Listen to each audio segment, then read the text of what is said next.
good? Peter's over there.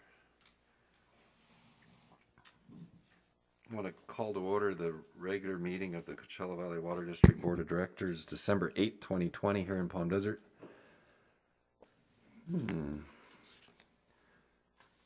me go through these remarks and then we'll get into the rest of it. I'd like to make clear for the record that this meeting is being conducted by teleconference pursuant to the Brown Act waivers provided for under the Governor's executive orders in response to the COVID-19 state of emergency. The agenda states that the public may view this meeting online as there will be no public location for attending in person. This meeting is being live streamed online at the district's website. As stated on the agenda, members of the public who wished to comment on any item within the jurisdiction of the district or any item on the agenda were given the opportunity to submit comments by emailing the district. Such comments will become part of the board meeting record. And do we have any comments that... Good morning, Mr. President. No, we have not received any written or additional verbal. Fair enough. And then as for staff presentations, we'll make that clear, aloud, and board comments and questions, because we have a director attending over the phone. I will make sure to call on him at every stage of the game, and we will do votes by roll call. Sounds good. So would you please stand and join me in the Pledge of Allegiance? I pledge allegiance to the flag of the United States of America and to the republic for which it stands, one nation under God, indivisible, with liberty and justice for all. And roll call, please. Good morning, President Powell. Here. Vice President Estrada. Here. Director Bianco. Here. And Director Nelson. Here. Thank you. Okay. We are all here. Are we aware of any additions, deletions, or adjustments to the agenda? No, sir. Today? No. And I just wanted to say, before we get going, that we have a pretty full agenda today with a lot of complex items, and if I could just indulge staff a little bit to keep your presentations brief as much as possible, just so we can keep the flow going, because this could be a really, really long meeting if we're not careful. So, and I will be reminding if we do get, in fact, I have a timer. I might just be keeping the time today. So I will let you know. All right. But to be respectful, I want to respect all of you, of course, but if you looked at the number of pages of documents in the packet, I mean, it had to be over 1,000. I didn't count, but it was a beefy one. So just so you know, that's where I am on that. This brings us to the consent calendar, which is also full, but it shouldn't take that much time. Items 6A through J. Is there a motion to approve the consent calendar? Or I should say, is there any desire, especially Director Nelson, to pull any items on this consent calendar? No, I'm fine, John. Okay, thanks. So is there a motion to approve the consent calendar? Make a motion to approve. And a second? I'll second it. That's a good motion. And we'll do a roll call. Roll call, please. Sure. President Powell. Yes. Vice President Estrada. Yes. Director Bianco. Yes. And Director Nelson. Aye. Thank you. Yeah. Okay. So we do have some employee recognitions, and I just wanted to, you can see them on the screen. I don't believe we have anyone present, right? Is Will here? Okay. All right. Well, we can recognize Will. Just going through them, we have some anniversaries.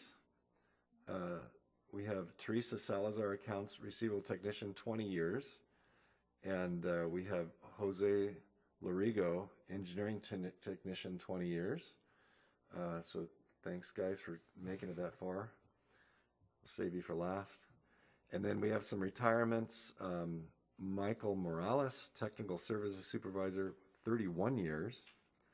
And Renee Bocanegra, Water Rec Plant Operator 2, also 31 years.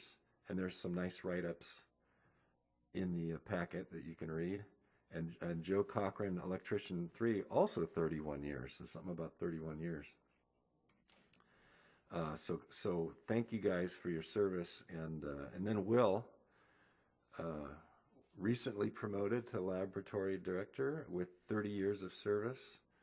Congratulations. I don't know if we want to, well, let's applaud at least, right? Thank you. So have we only got you for one more year, Will? No, you got to stick around. You just got promoted. You can't leave. Anyways, thank you. That's a nice lab you have there. So it's a good deal. It took you a while to get the nice lab, but you got it. So there you are. Worth the wait, yeah. God, I heard through the grapevine that a former board member's son is working in the lab. Is that true? Emerson DeClotz. Hope that's going well. Good deal. He's still on probation. Yeah. So, no written communications. And so we do have an informational report, which is to receive and file the CAFR and financial audit for fiscal year ending June 30th, 2020. I'm going to get my timer going. Good morning, President. Jeff.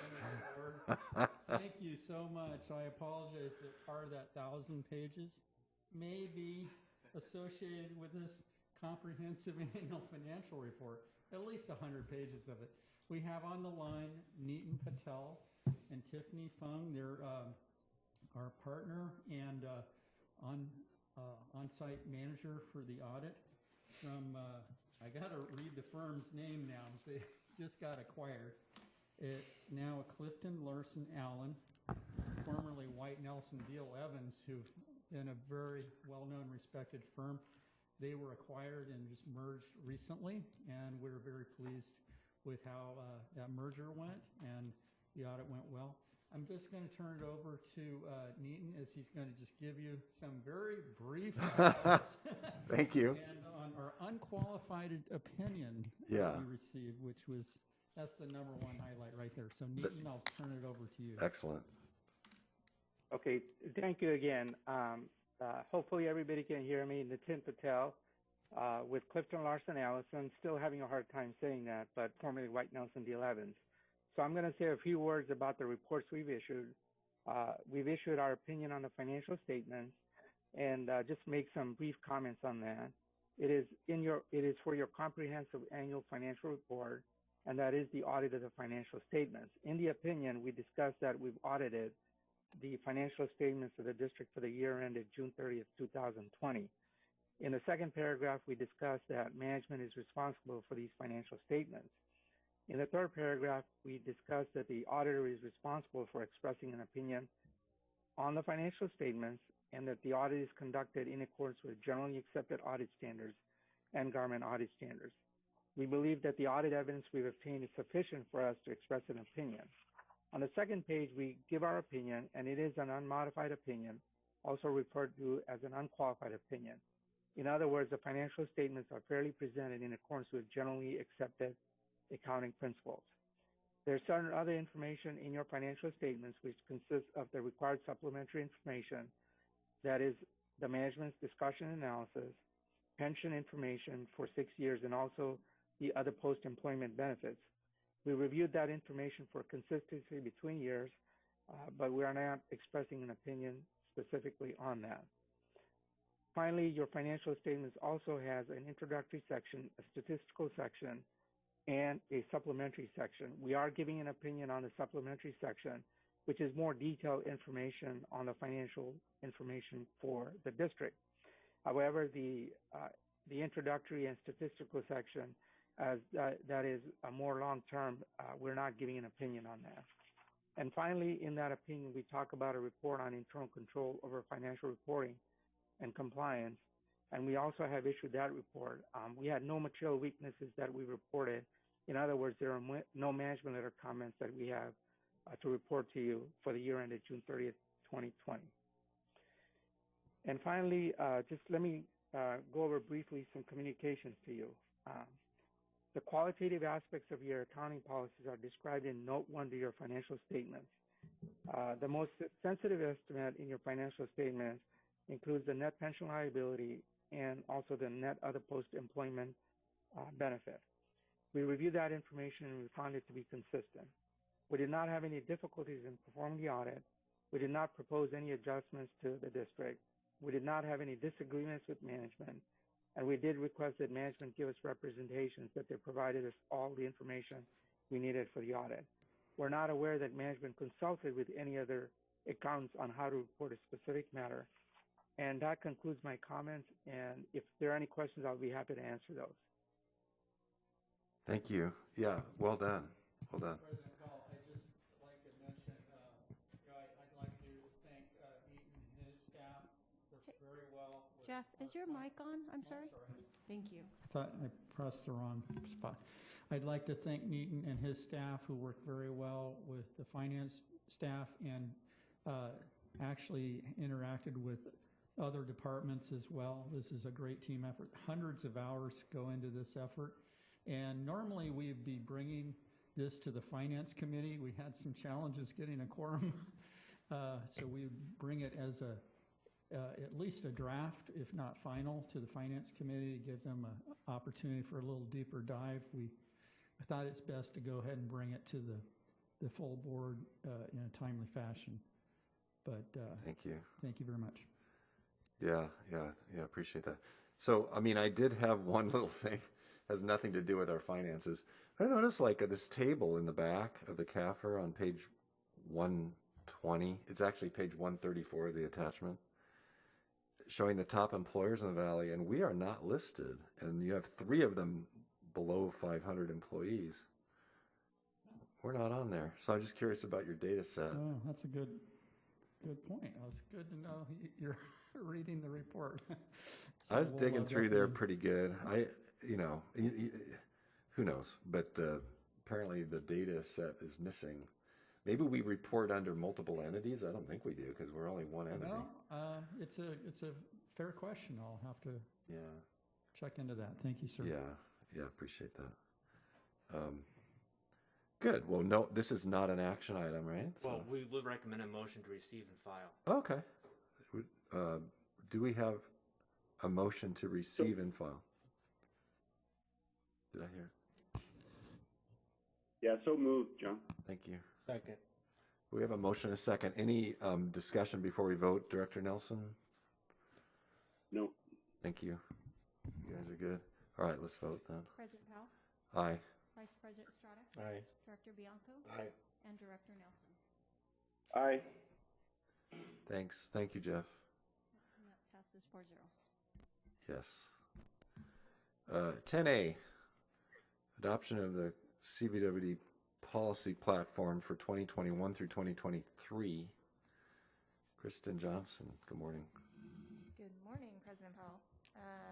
Members of the board, I am happy to be going first, and I will definitely try to keep this brief, and we'll move swiftly.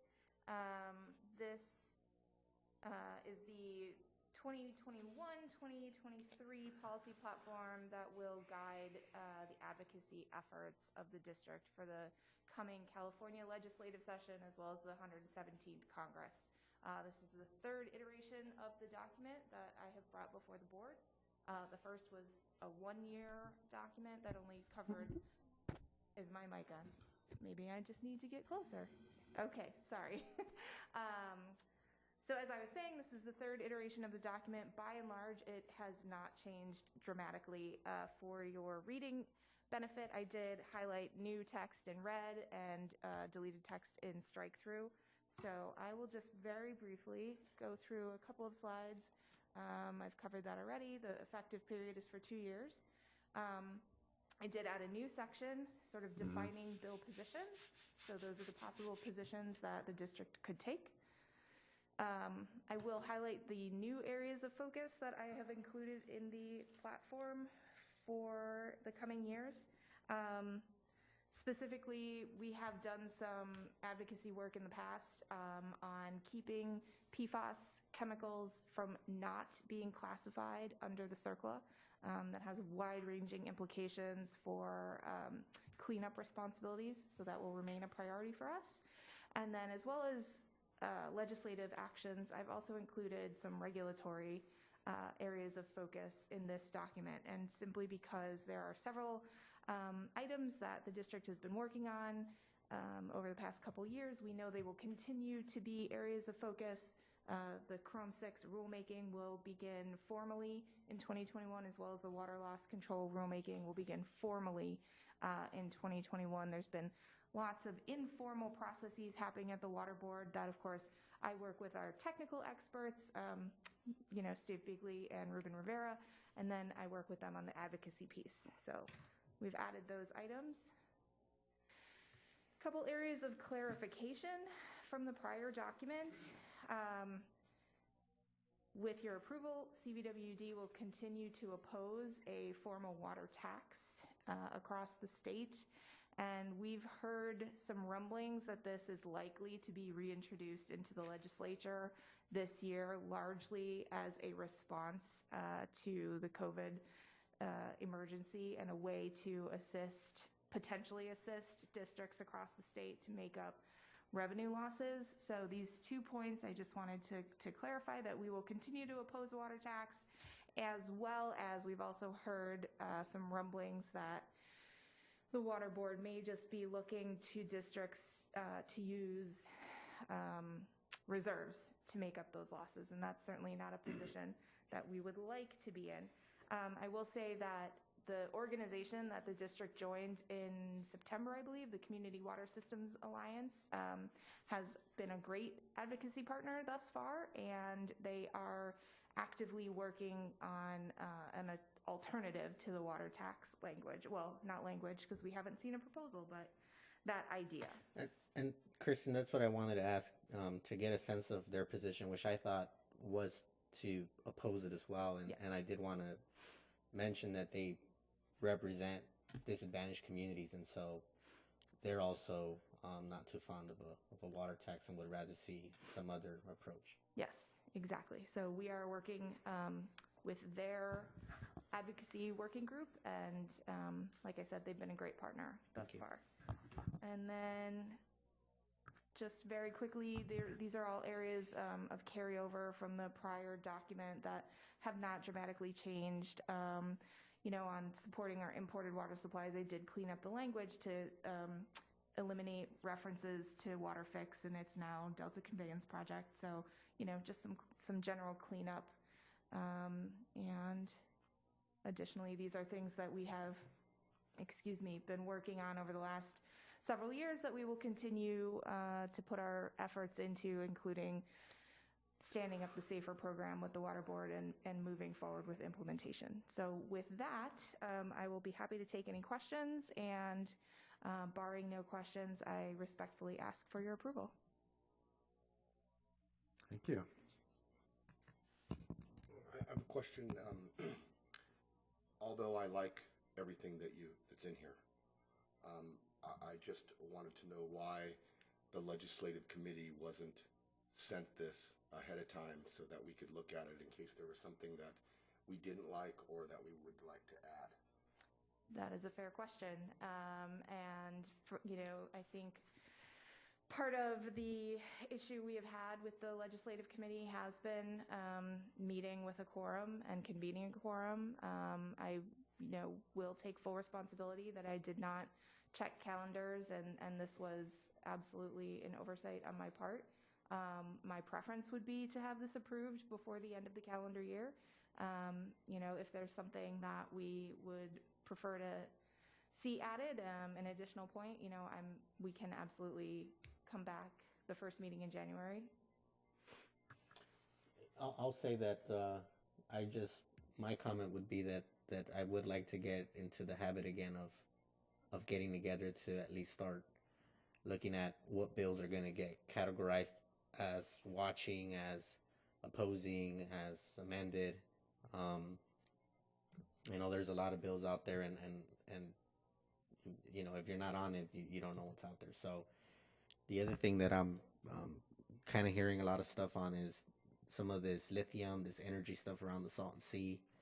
I'd like to get a little bit more of an understanding on that.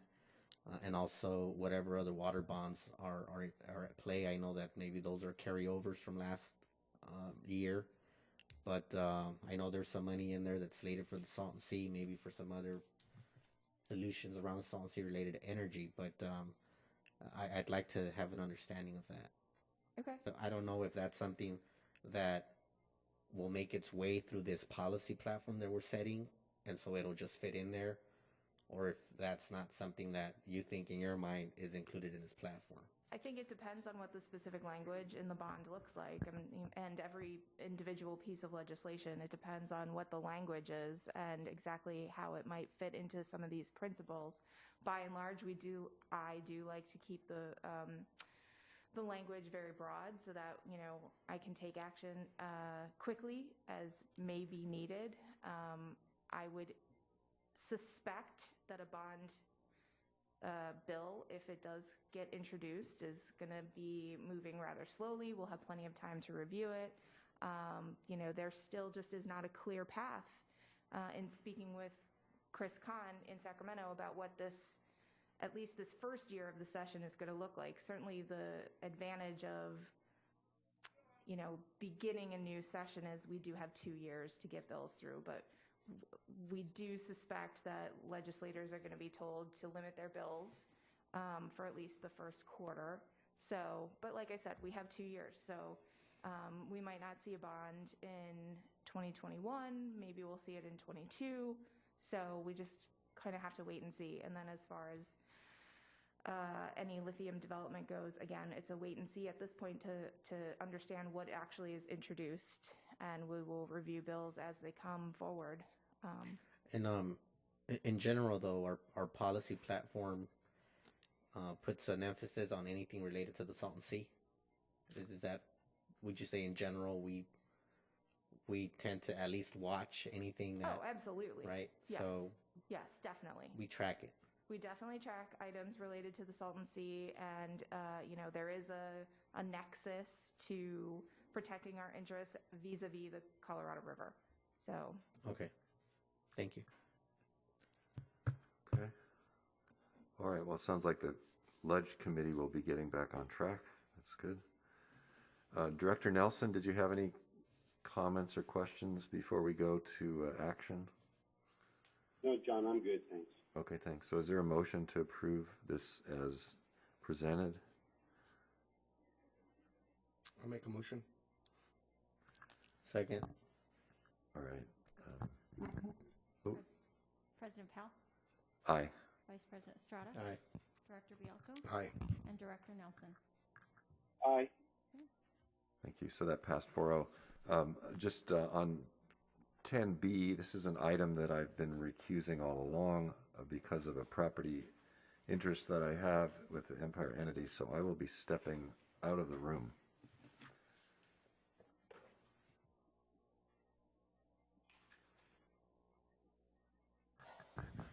Hey, Scott. Good morning, Mr. Vice President, members Good morning. of the board. So this request is to approve an agreement reclassifying Empire Polo certain parcels from Canal Class 2 to Classification 1. And this would take effect immediately, and staff recommends approval, and I'm available to answer any questions. Thank you, and I think we've had a number of meetings on this item. All the board members here have been briefed on this. We've had multiple conversations, so I think we're pretty aware of what this agreement is about. And so with that, I'll make a motion. I'll second. Director Nelson, do you have any comments? No, go ahead. Okay. Vice President Estrada, Aye. Director Bianco, Aye. and Director Nelson. Aye. Thank you. Thank you. Thank you. 9-0.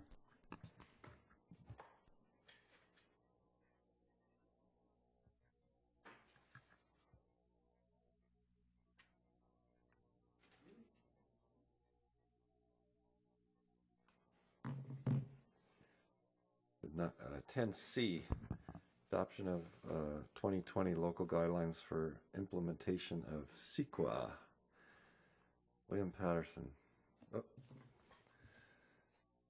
Kristen's item was about 9 minutes and 45 seconds, just so you know. No, 9:49. Oh my gosh. All right, let's go. Floor is yours, Bill. Good morning. Morning. Today, we're requesting approval of the 2020 update to CBWD's local CEQA guidelines. Basically, there's 5 objectives that we're accomplishing with the update. We want to clarify our roles and responsibilities. We want to reflect the 2019 state CEQA guidelines update. Edit generalized guidance text to be CBWD specific. Support CEQA evaluation with examples of projects, and comply with the CEQA regulations requiring the district adopt local CEQA guidelines. So the first one are roles and responsibilities. We continue to use the environmental division to evaluate projects. There's no change there in our process. One change that we do have recognized, and we went through review with BB&K, was the general manager's signature on 2 official environmental review documents: the initial study, mitigated negative declaration page, and then also the preliminary exemption determination form. And the reason that we want to do that is to help just streamline our process and not take on unnecessary work for CBWD staff. One of the other changes that we had, just a very minor change, was in the description of our environmental assessment committee members. We did have an addition where now we have 2 assistant general managers. And, we just had to clarify that there's no longer one assistant general manager. And as far as the board of directors goes, there would be no change in how you approve the documents. We're incorporating the state's updates. Every year they provide us updates that are outcome of legislative or case law changes. And some examples of that would be the 2019 updates to CEQA included a lot of updates that were focused on housing and the housing crisis in California. So there are some examples that I put up here, like roadway improvements, the statutory exemption, transfer of land for the preservation of natural conditions, statutory exemption. And these were in a memo from BB&K that I attached to the board item. And none of these really affect CBWD in any way, our process, or how we would evaluate our projects. We also included some text edits. Replacing generalized text that's focused on state agency with CBWD. We removed some forms that were unnecessary and unutilized that we were given in the first version of this document last year.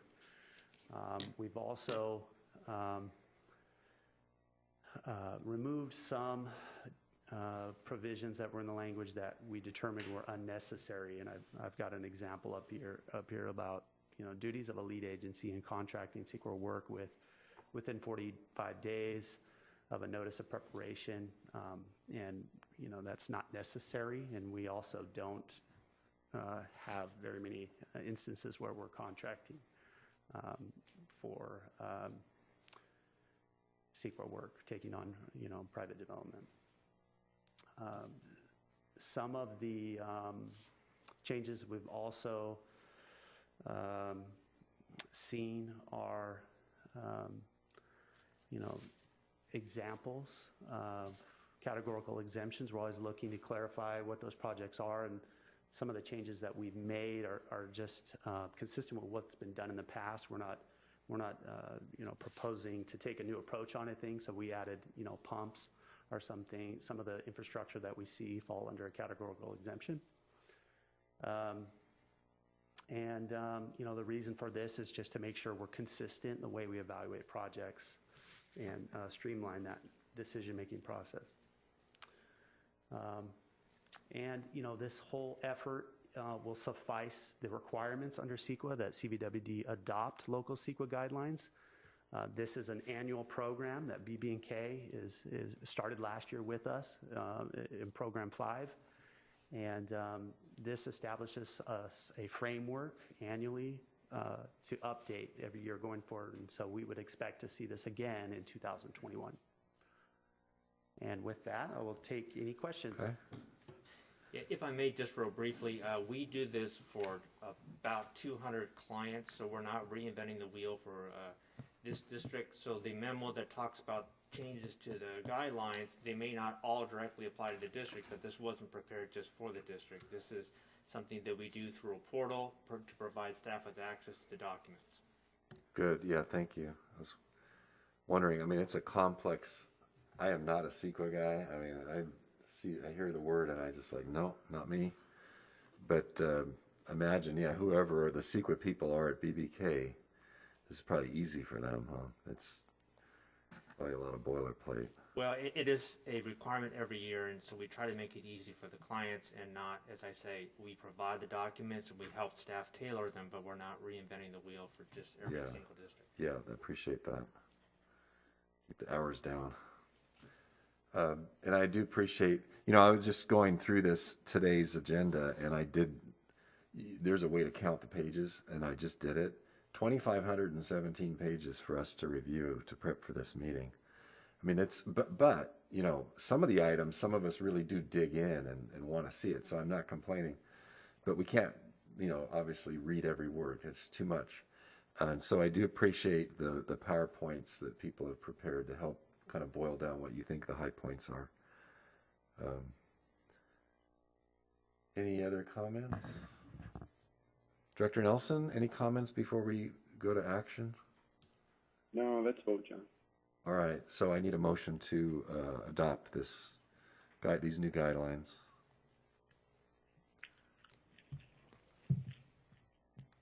I'll make a motion to adopt new guidelines.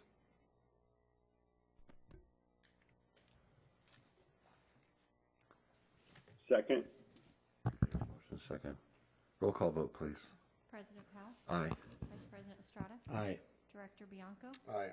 And Director Nelson? Aye. Passed 4-0. Thank you. And you have another one. This is the certifying the mitigated negative deck. Here we are. Yes, sir. Thank you. This is a request for approval of the initial study, mitigated negative declaration for the non-potable water connections 2021 project. And also with that is approval of the mitigation monitoring and reporting program, the mitigation measures identified in that document.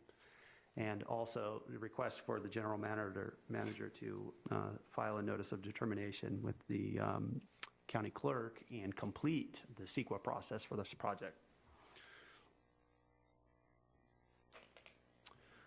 So we have a project team that consists of engineering, environmental, and Rincon consultants. Just some background on the project. This is the construction and operation of approximately 68,000 linear feet of new non-potable water pipeline within the public rights of way and private lands.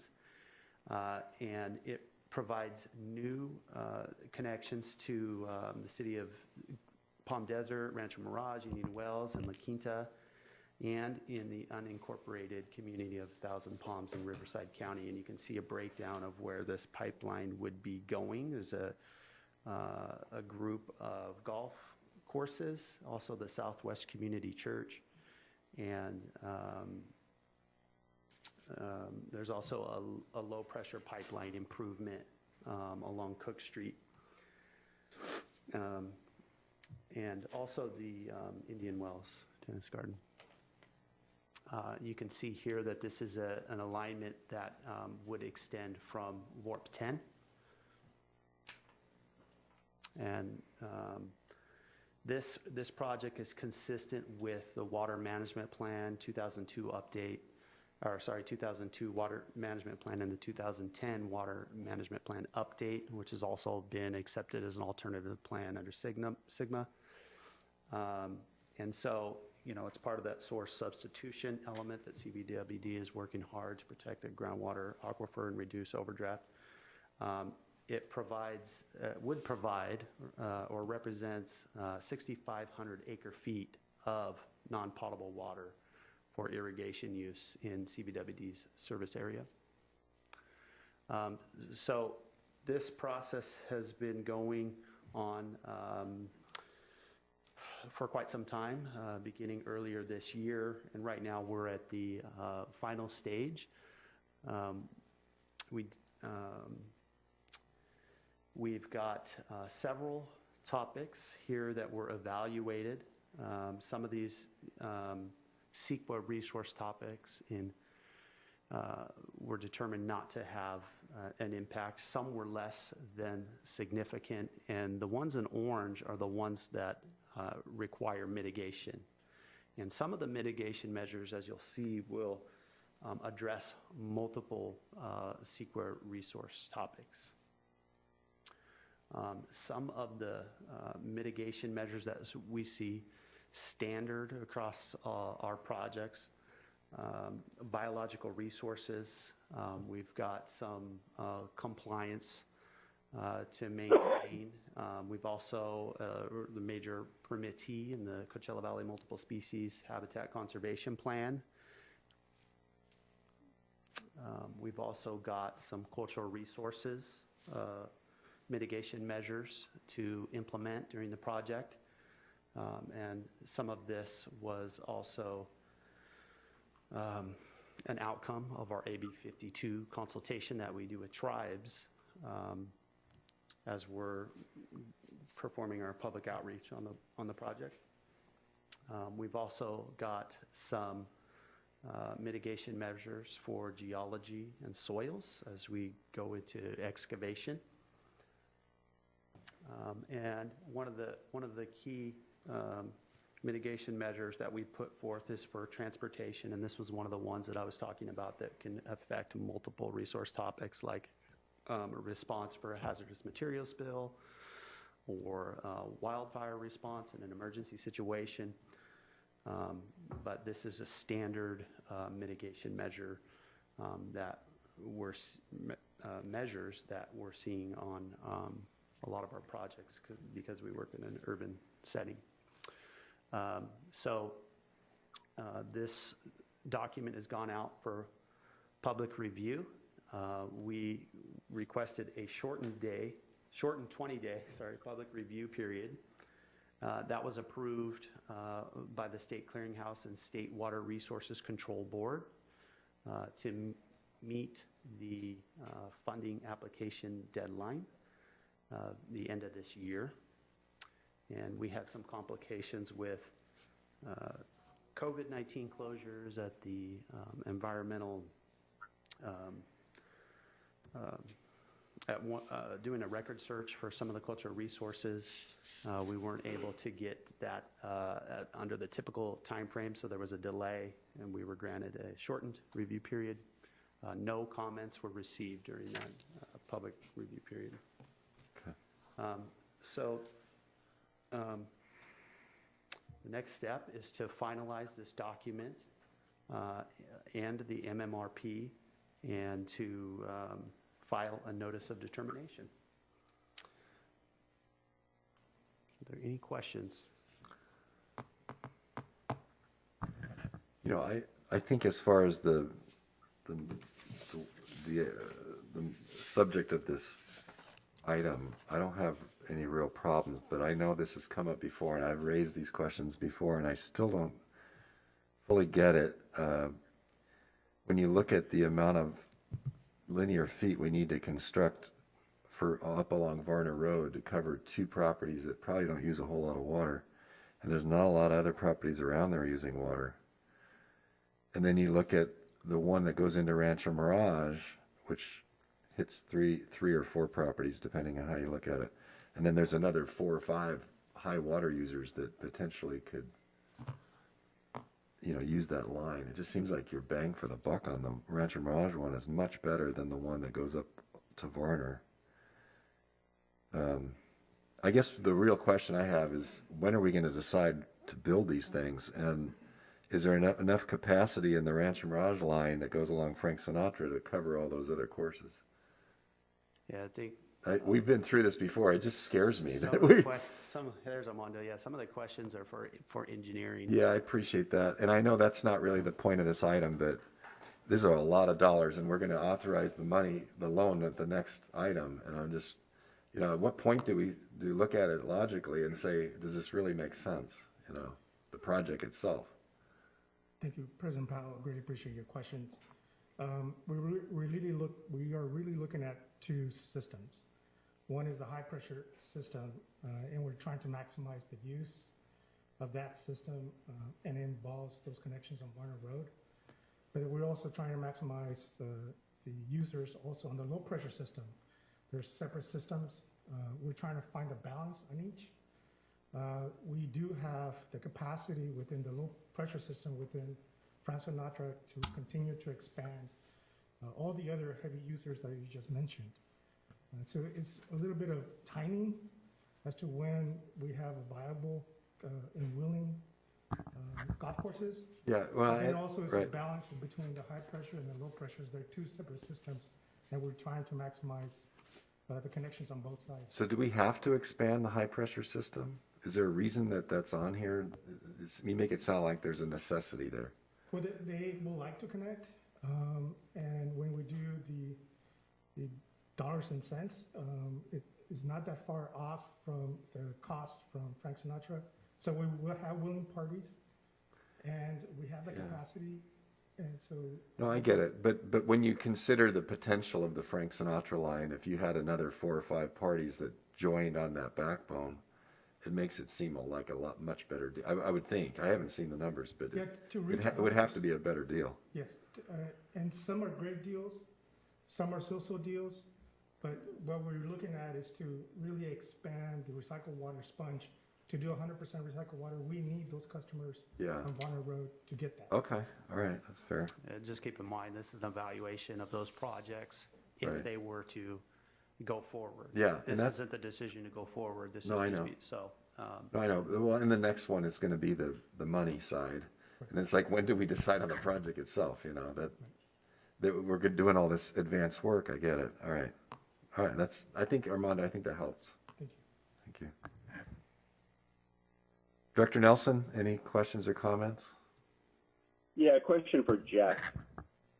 Jeff, how do we deal with properties that might be in close proximity to our own personal property in terms of conflicts of interest? If you had property generally within 500 feet of a project that's being approved, and that would have an impact on the value of your property, then you would have a conflict. But so approving the CEQA document for a project that hasn't been approved, unless you have that distance issue, and we can certainly talk about that, but unless you have that distance issue now, that wouldn't be a conflict unless there were that proximity. Does that answer your question? Yeah, so I'm about 600 feet away from Pomeroyal. I don't believe the approval of environmental documentation for a grant program that may result in a project being constructed where there's no indication that would improve, well, it may or may not improve the value of your property. I don't believe that you have a conflict in this regard. I don't see how it improves your value. Okay, good point of bringing it up. Yes, thank you for asking. So you're 100 feet in the good there. Yeah. Yeah, it makes a lot of difference, John. Yeah. Legally it does. So Anything else? Do we have a motion to approve this Make motion. item to certify? Motion by Vice President Estrada. Is there a second? I will say that this also went through the environmental committee, so we kind of hashed it out there as well. I'll second the item, the motion. Okay. Any other comments or questions before we vote? I don't think so. Roll call vote, please. President Powell, Aye. Vice President Estrada, Aye. Director Bianco, Aye. and Director Nelson. Aye. Okay, that passed 4-0. And now we have this authorized the Clean Water State Revolving Fund loan application and $23.2 million for this non-potable water connections and a resolution, 2 resolutions. Jeffrey. Thank you, President Powell, members of the board. This is an application for a loan process. And I just would like to say off the top here, that this does follow this other item. It's helping fund, it's totally funding the 12 miles of pipe and connections for these irrigation water connections for 9 new end users, taking from being ground pumpers to being on the blended recycled WARP 10 water. Be paid for out of the sanitation fund. The expected interest rate is based upon current rates is either 0.9%, 0.9% to 1.1%. You know, it sounds like a no-brainer, but I share the board's concerns with these loans on a couple of points. I just want to mention that, you know, eventually this starts to impact your OPEX and ability to pay. It does stretch out the obligation over a number of years. And also, a recent concern that came up with the other loan that's in process near finalization for the $33 million non-purple pipe. The agency has recently added some features to their language on these loans that make it more challenging for prepaying loans or refinancing. And we've been working with our bond counsel and financial advisors with some other agencies to express our concerns with the agency that this limits financial flexibility for the agency, our agency. So before we bring it back, this item for approval for the board, you know, we're going to be reporting on how that process turns out. It doesn't sound like a big deal. So why would you want to prepay or refinance a 1% loan? But it just, you know, in this world, we never want to limit our options. So I get it, but it's like working. it's 30 years fixed at that rate. I mean, it's insane. Well, yeah, and it would be about $900,000 a year approximately for the annual debt service for this. Yeah, you know, what struck me is I wasn't aware of these prepayment issues, which sounds absurd on such cheap money. But yeah. You know, when rates go back up to 5% and you're holding a note at 0.9, you'd think you'd want to get paid off. You know, whatever. But what concerns me is that the sanitation fund has pretty flush reserves, right? I mean, They do right now. They're pretty They good. They do right now, but we have some pretty substantial projects on the horizon in the next 5 years. Yeah, I get it. I think these are important projects, but I mean, we do have the ability to cash finance this. We do, but we're recommending this is such a great deal. Yeah. This is a better way to go. I know. We also need to remember that we do have to pay these loans back. It's not like you can walk. Yes. You know, so you start piling one on top of the other. Absolutely, and that, believe me, as a finance director, that is my concern, that it cumulatively impacts the financial picture for the district. Right. borrowing from the future. But I do recommend approval of the item so we can proceed with the process. Okay, so the actual taking the money in the loan is going to be another item in the future. These things are moving very slowly I these know. days. 3 years from now. I mean, if you can lock in 0.9%, by the time they get this thing done, I guess they don't give you the rate today, right? Also, we can negotiate terms of, when we draw on the loan, these projects may take a couple of years to get done, and so there's subtleties to how we execute it. Yeah, no, I think it's probably a good idea to go forward. Am I correct that the nexus here, at least to my understanding, is that this expense would be carried by the sanitation fund to treat the wastewater, and then we're having issues with the permits or being able to carry forward with permits, and so we're trying to find a different way to address the wastewater, and so we're recycling it, and then we're finding a place to put this water, and then we've made calculations that in the long run, this is a better path forward, that spending $23 million is cheaper than addressing it through a permit process. Is that what we're saying? That's part of the issue, and part of it there's other issues associated with use of water. Have we had a clear sense of, because I think we're seeing a number here, $23 million plus, I don't know what the real number is after repayment, after 30 years, I think you said 900,000. Yeah.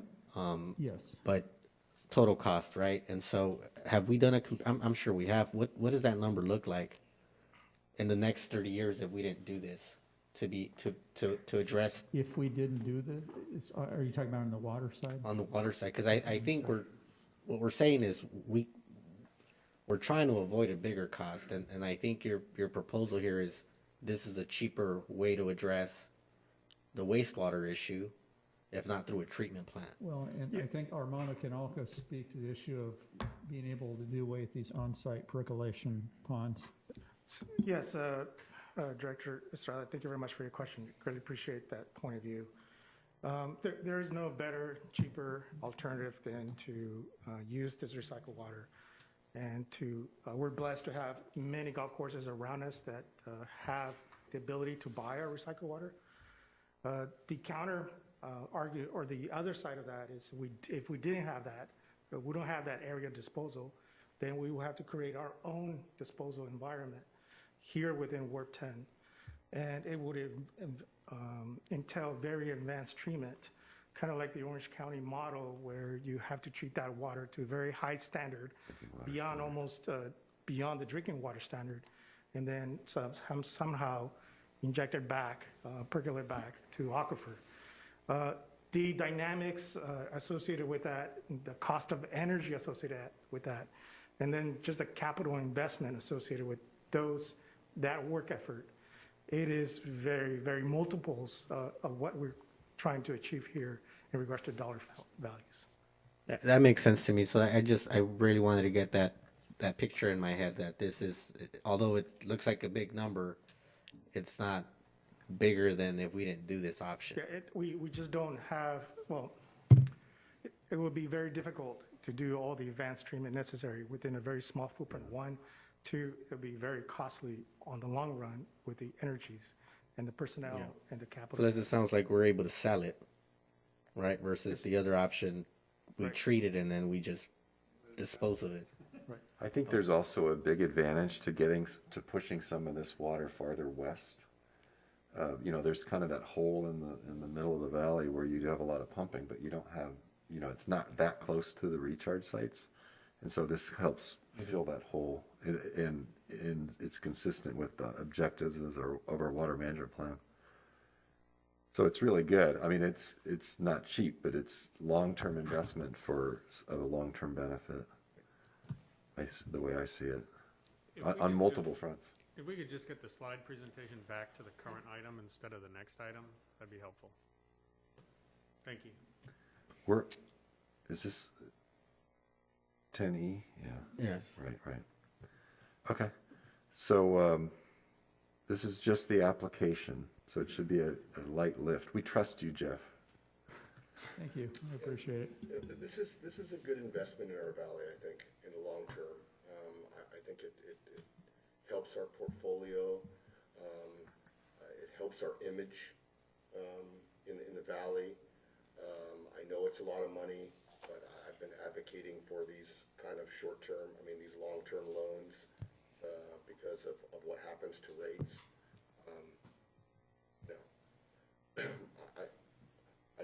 If we did pay this off, that would be less money for sanitation, which we would be spending less. Which would be kind of a plus for me, but I do get this. It maintains your current financial flexibility. I know. But I do see the benefit in the long term for this. This is an investment in our valley, which will be lasting for a long term. Yeah. A long time to come, and as the population grows, we'll even have more of this water to use. Yeah. I imagine if Director O'Dowd were here, he would be happy to see us moving in his direction a little bit too. We don't want to forget that area. Director Nelson, any questions or comments before we go to action on this? No, this is an excellent project. It utilizes effluent water for a positive and efficient use. Yeah, it's a lot of money, but imported water even more. And so I think it's just adding on to a system that is going to perpetuate the valley into sustainability with its water resources, and I'm fully supportive of the project. Thank you. All right. Is there a motion to authorize this application? And actually, there are two And the resolutions. resolutions to be approved, but they can be approved at once. Yeah. Two resolutions required to be included with the application. Well, one is an Go ahead, Jeff. By December 31st.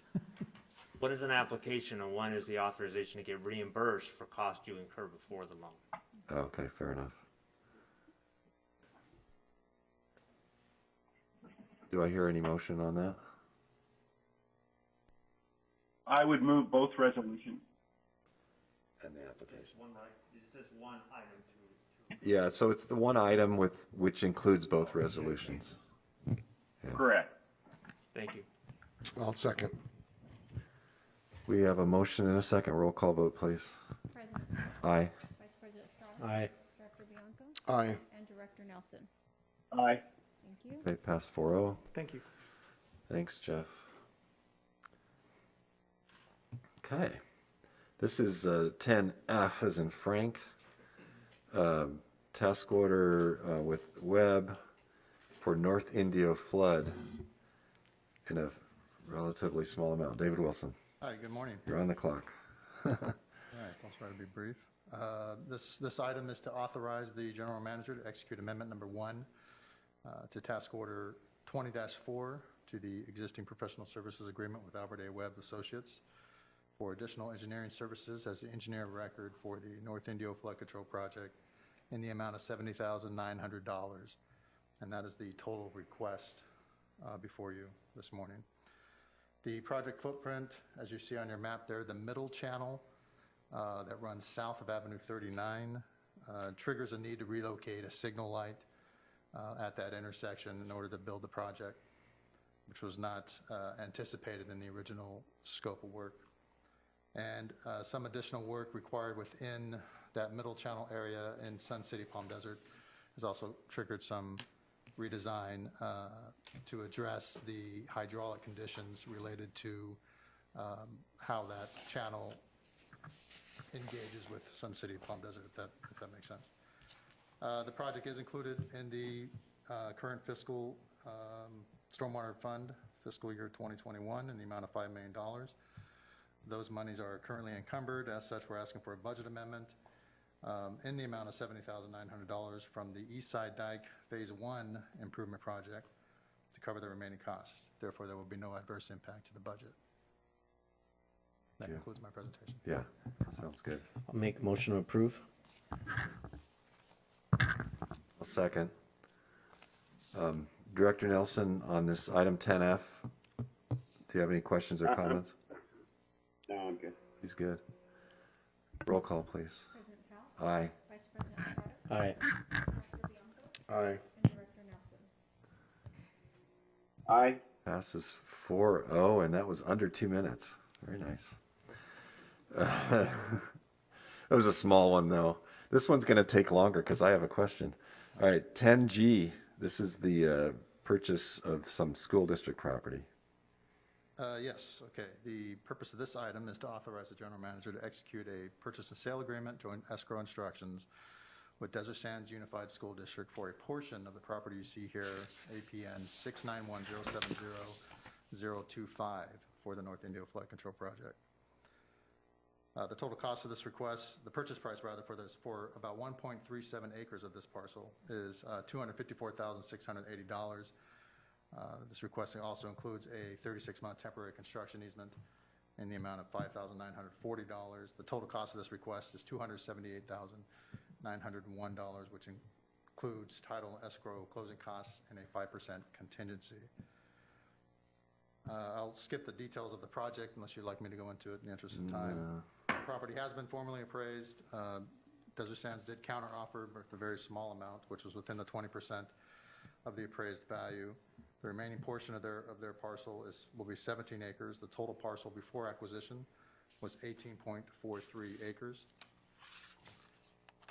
The key provisions of the agreement is the combined purchase price, which is $260,620. And CBWD will cover the cost of title insurance and escrow will close within 45 days or sooner unless the parties agree to change. The project is included in the Stormwater Fund, fiscal 2020-2021 capital improvement budget in the amount of $5 million. Those dollars are still encumbered, and we are asking for a budget amendment again from the East Side Dike Phase 1 to cover the remaining costs. Therefore, there will be no adverse impact to the budget. That concludes my presentation. Yeah. You know, I think I might have answered my question. I mean, there's $169,000 for site improvements, and it says that none of the buildings are in this area, but I guess there's a fence and some irrigation equipment. There's a fence and there's irrigation lines. That's fence, turf. The fence that they have has a pretty substantial footing. Yeah. It's wrought iron. Oh, okay. Yeah. So having to relocate fence or build new fence that's the $169,000. Yeah. That seems reasonable. Okay.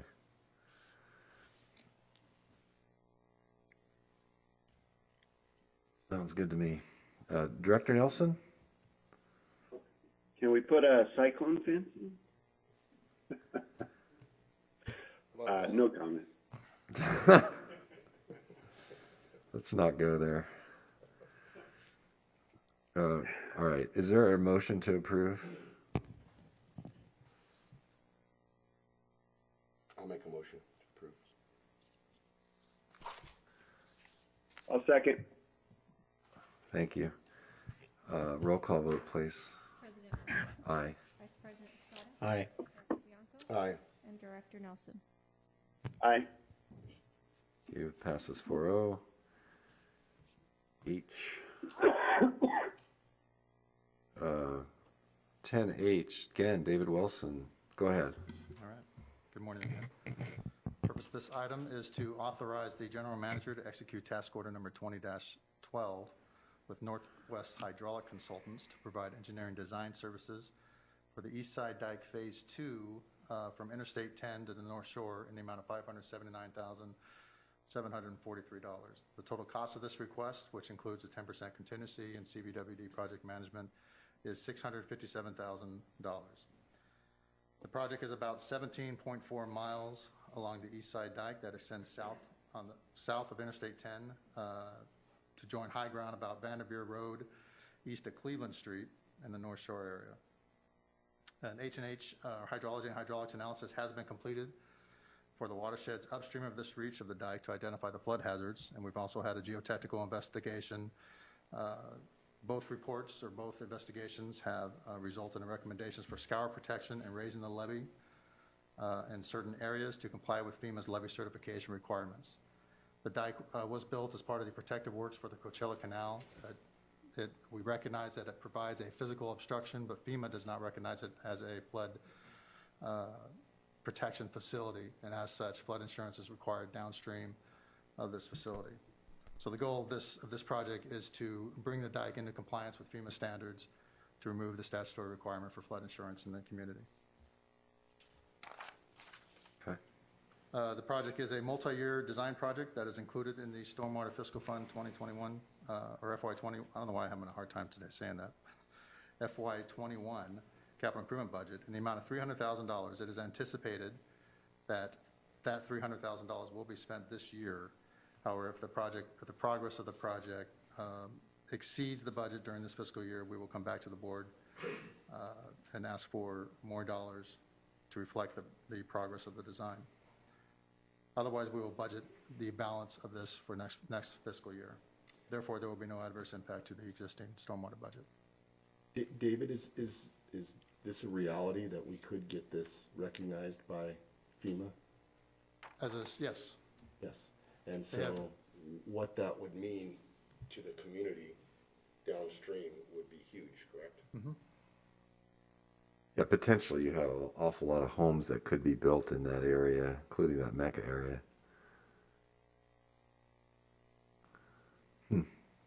Someday. Yeah, but this is a huge hurdle, this flood control. Yes, building within a FEMA-defined floodplain can be costly. Yes. Well, I think this is fantastic. If we can utilize what's already there and maybe improve upon it to get passage through FEMA, this is a win-win for everybody in that area, I believe. Yeah, I mean, do we have a sense of a construction budget on this? At this point, I do not, but we will have one developed as we. It's like $100 million or something. I mean, it's going to be a big number, right? I don't think it's going to be that much. The dike itself is relatively stout. We only found a few locations that require significant, what I would deem as significant improvements. Okay, well that's good. So 10 million. We don't know. I mean, so I'm just trying to get a sense of the magnitude of it. Yeah. 1 million. Yeah, one. Yeah, but if you had to start from scratch, and you're talking, maybe you're building billions. Oh yeah. Well, that's the problem we have on the west side. That's right. Is it much because there's very little there. Yeah. Fair enough. Is there a motion to approve this task order? Motion by Nelson. Second. Second by Estrada. And roll call vote, please. President Powell? Aye. President Estrada? Aye. Director Bianco? Aye. And Director Nelson? Aye. Thank you. Thank you. That passed 4-0. Passed 4-0, yep. On to I. Aye. So this is the Armando, hello again. The construction of Warp 4 process optimization project. This is the one that pays for itself, right? This is the one that pays for itself. I love it. So the purpose of this warrant is to seek authorization to solicit bids for construction. Can't hear you. Oh. I apologize for that. Good morning, President Powell, members of the board, audience. The purpose of this board item is to seek authorization to solicit bids for the construction of the Warp 4 process optimization project. Currently, Warp 4 has 2 treatment trains, BioLac activated sludge and a lagoon treatment. This project will focus on the lagoon treatment. There's currently 4 modules of the treatment. Each module is aerated by 16 20 horsepower surface aerators, and the main purpose of this project is to replace those inefficient aerators, surface aerators with efficient ones. Based on our evaluation and review of aeration technologies, we think that we can do this project with about $676,000, and that will be substantial savings, close to about $144,000 annually.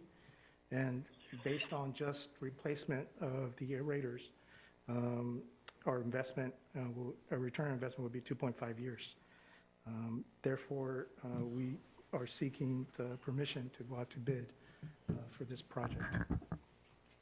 And total project costs pay off in 5.2 years. Yes, 5.2 years. Okay. Appreciate that. So, I kind of wonder about this. We kind of have a look at what we think it's going to look like. Let's say that the bids all come in double what you think, right? Instead of 670,000, they're 1.3 million. I mean, I guess at that point we're going to look at it and go, does it really make sense or not? I mean, it makes a lot of sense now based on that estimate, right? Yeah, we have contacted a couple of the vendors. We have really looked at the needed infrastructure for electrical that needs to be done, and we're pretty much comfortable that the dollar value is not going to do anything. Okay. Good. Well, maybe you just need to tell them that the vendors that we're not approving more than that.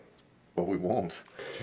We'll just reject. We'll reject the item if they come in high like that. Yeah, we do have a couple bids already, and there's a commitment by some to hold that price. Okay, that's great.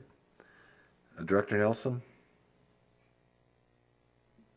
No, Armando, how old are the existing aerators that we have in place currently? Very good question. I'm sorry I have to get back to you. There is a lot of different aerators because some have been replaced over time, but I can definitely get back to you on an average of age. I would have to guess that definitely more than 7 years if I had to guess. All right. Okay. Good. Is there a motion to approve? Make a motion to approve. Second. Roll call, please. President Powell, Aye. Vice President Estrada, Aye. Director Bianco, Aye. and Director Nelson. Aye. Passes 4-0. Thank Thank you. you. Jay, again, Armando, go ahead. Thank you very much. So the purpose of this board action item is to request authorization to execute a professional services agreement with Black & Beach for the design of the Warp 7 non-potable water improvement project in the amount of $998,640. This also includes some soft cost in the neighborhood of $375,000 for a total request of $1,373,640. This project is part of the strategic initiative that will evaluate the non-potable water treatment and distribution system for its capacity and needed improvements to meet the current and future demands within this area. Also, we're trying to rehabilitate the pump station at milepost 113-2. It's already about 30 years old. It's right here at the corner of Madison and Avenue 40. And we definitely need that canal connection to deliver that future demand. Currently, Warp 7 distributes non-potable water to Sun City and Shadow Hills. And the demand for non-potable outpaces the supply. Demand currently on peak summer months is about 7.8 MGD. And our facilities are definitely undersized as they are now. As part of the non-potable water master planning, we do have other customers that we have targeted with, whether it be a school, residential, one additional golf course, and farming land community south of this facility. And so not only are we, this demand is exceeding the supply, but we anticipate that future demands are going to continue to grow. The Warp 7 design includes the review of the existing tertiary treatment, and we're also doing kind of the same thing at Warp 4. So we're going to try to select about the same treatment on tertiary to optimize. We're going to evaluate the existing flows compared to future. And then we're going to come up with a design scheme for milepost 113 at the Canal Pump Station at Madison and Avenue 40. On September 24th, CVDD issued a request for proposal. And on October 23rd, we received 3 proposals. Black and Beach at $998,000, CDM at $1.6 million, Michael Baker at almost $2 million. As part of this qualification-based selection, an evaluation committee was formed. It consisted of 3 engineering members and operations staff, and they reviewed the proposals based on quality and comprehensiveness, past performance, project approach, qualifications, and we did include cost at 30%, and Black and Beach was rated the highest. When we look at the Black and Beach fee, it's about 6.6 to 7.1% of the construction cost, which is, for this type of complicated project, it's a very good value. The total cost for this project for design is 1.3, and this project is a multi-year design and construction project, and it is included over a lot of years within a 5-year capital improvement budget. Therefore, we are asking for a budget amendment to augment the staff, to augment the progress. Staff does recommend that the board of directors authorize general manager to execute the professional services agreement with Black and Beach for the Warp 7 non-potable water improvements in the amount of $998,640. That concludes my presentation, and I will open it up for any questions you might have. Okay.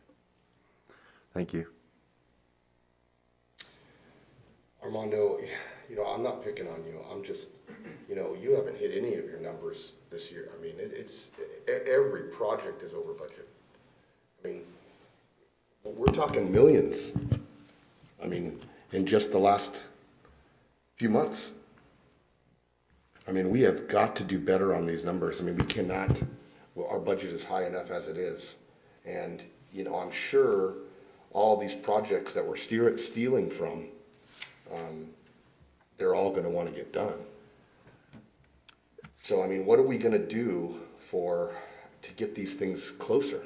I mean, I know you want to do all these projects, and I get it.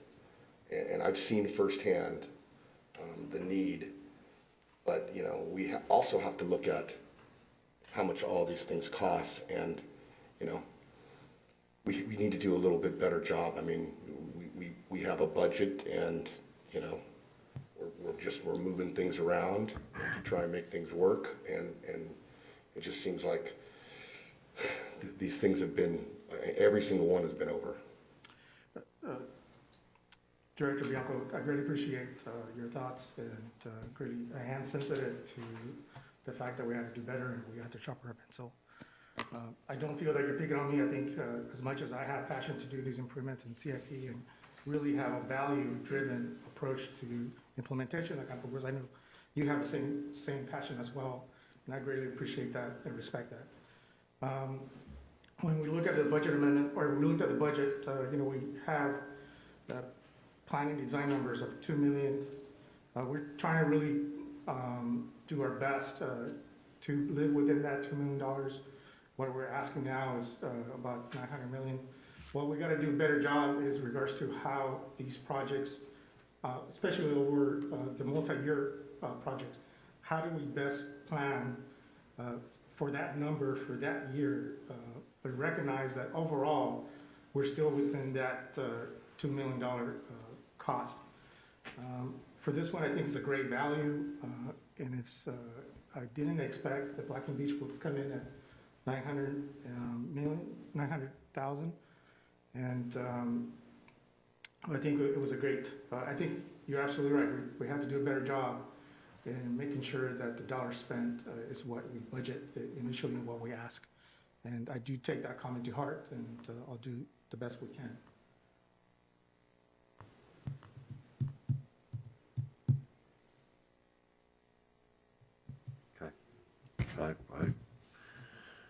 think it's a good comment.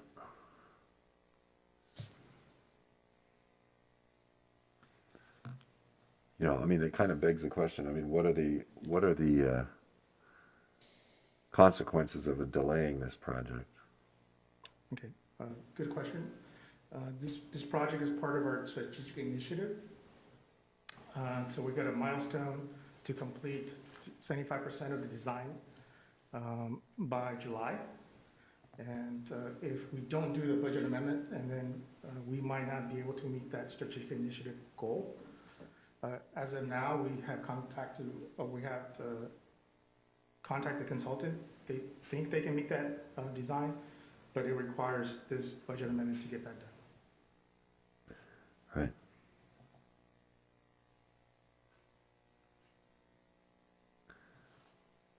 So it's not catastrophic. Right. We're going to have a yellow or maybe a red light on the screen, but otherwise. I'll probably be the only staff person with a red. Yeah, but you can blame us. I mean, I don't know. I get that we want to have the right technologies in place. So what's the issue? Is the issue that when you're trying to split the pie, you're not putting a big enough piece on the first year, but the pie's still the pie?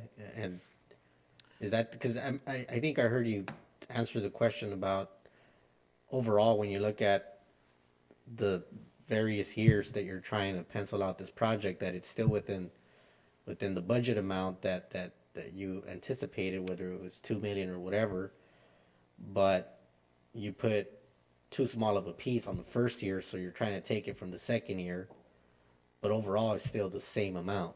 Is that what you're saying? Is it just putting more cushion on the first year? Is that maybe what staff needs to start doing? Is try to think about that, that it's becoming an issue where you got to keep within the numbers. So although it might be 2-year project, 3-year project, maybe you need to up your cushion, your contingency, or I don't know how you do it, but was that the answer you gave? Great. Yes, Director Estrada. I'm sorry, I didn't mean to interrupt. Yeah, overall, the project budget, I don't believe, will be over what we're asking for. Within 1 year, there's just a little bit of fluidness in regards to that, what budget is, because we're coming from, last year to this year to the next year.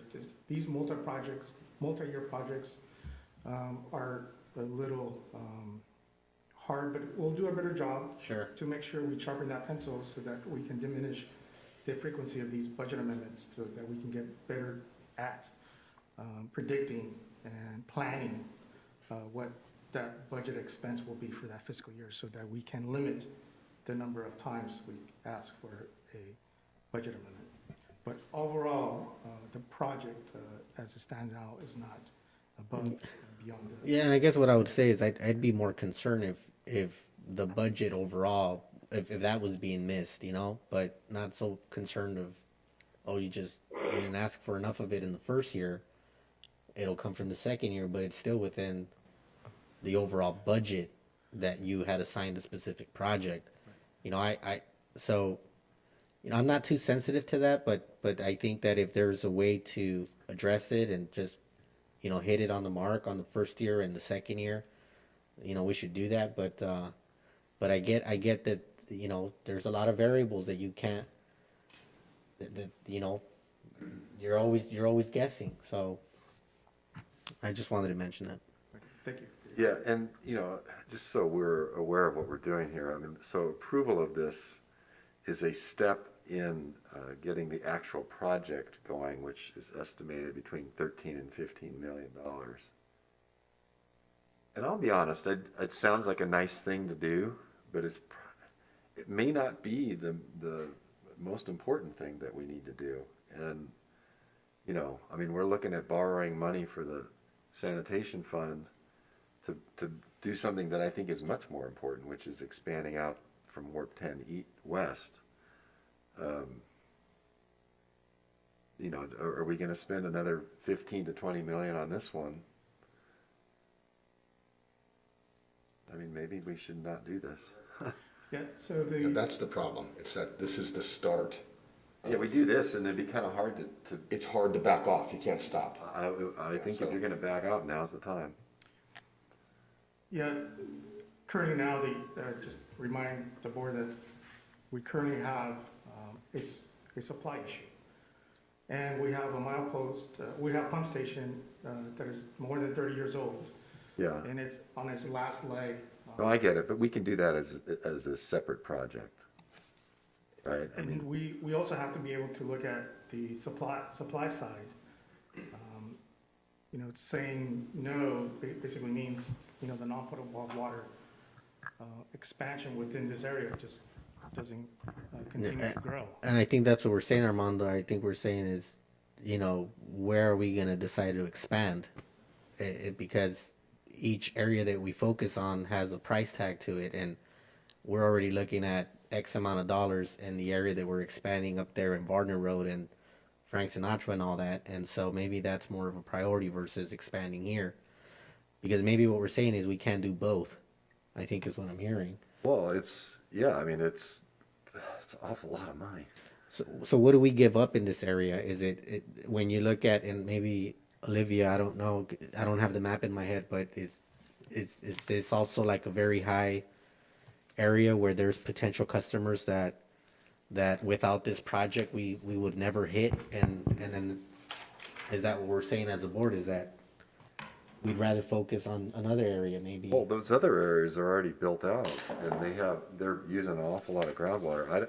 I don't know the answer to Yeah, that. so, I mean, I'm okay with saying no if that's what we're saying, but I just, maybe Olivia can give us a picture of what we miss out on if we don't do this. Good morning. We've already got a customer, this would be our first agricultural customer on the line, and he's signed an agreement, and so he would be one of the recipients of this expansion. And we believe that there's additional ag customers out there that we could connect to. And I just want to remind you, the same concerns that you have at Warp 10, as far as upgrades that you would need to do to the plant in order to not perk that water or treat that water to advanced treatment in order to perk it, would be the same for Warp 7. So that concern doesn't go away just because it's Warp 7. When that regulation hits, it'll hit all of them. So Right, the but further along that we get with the expansion and finding a home for recycled water, the better off we will be.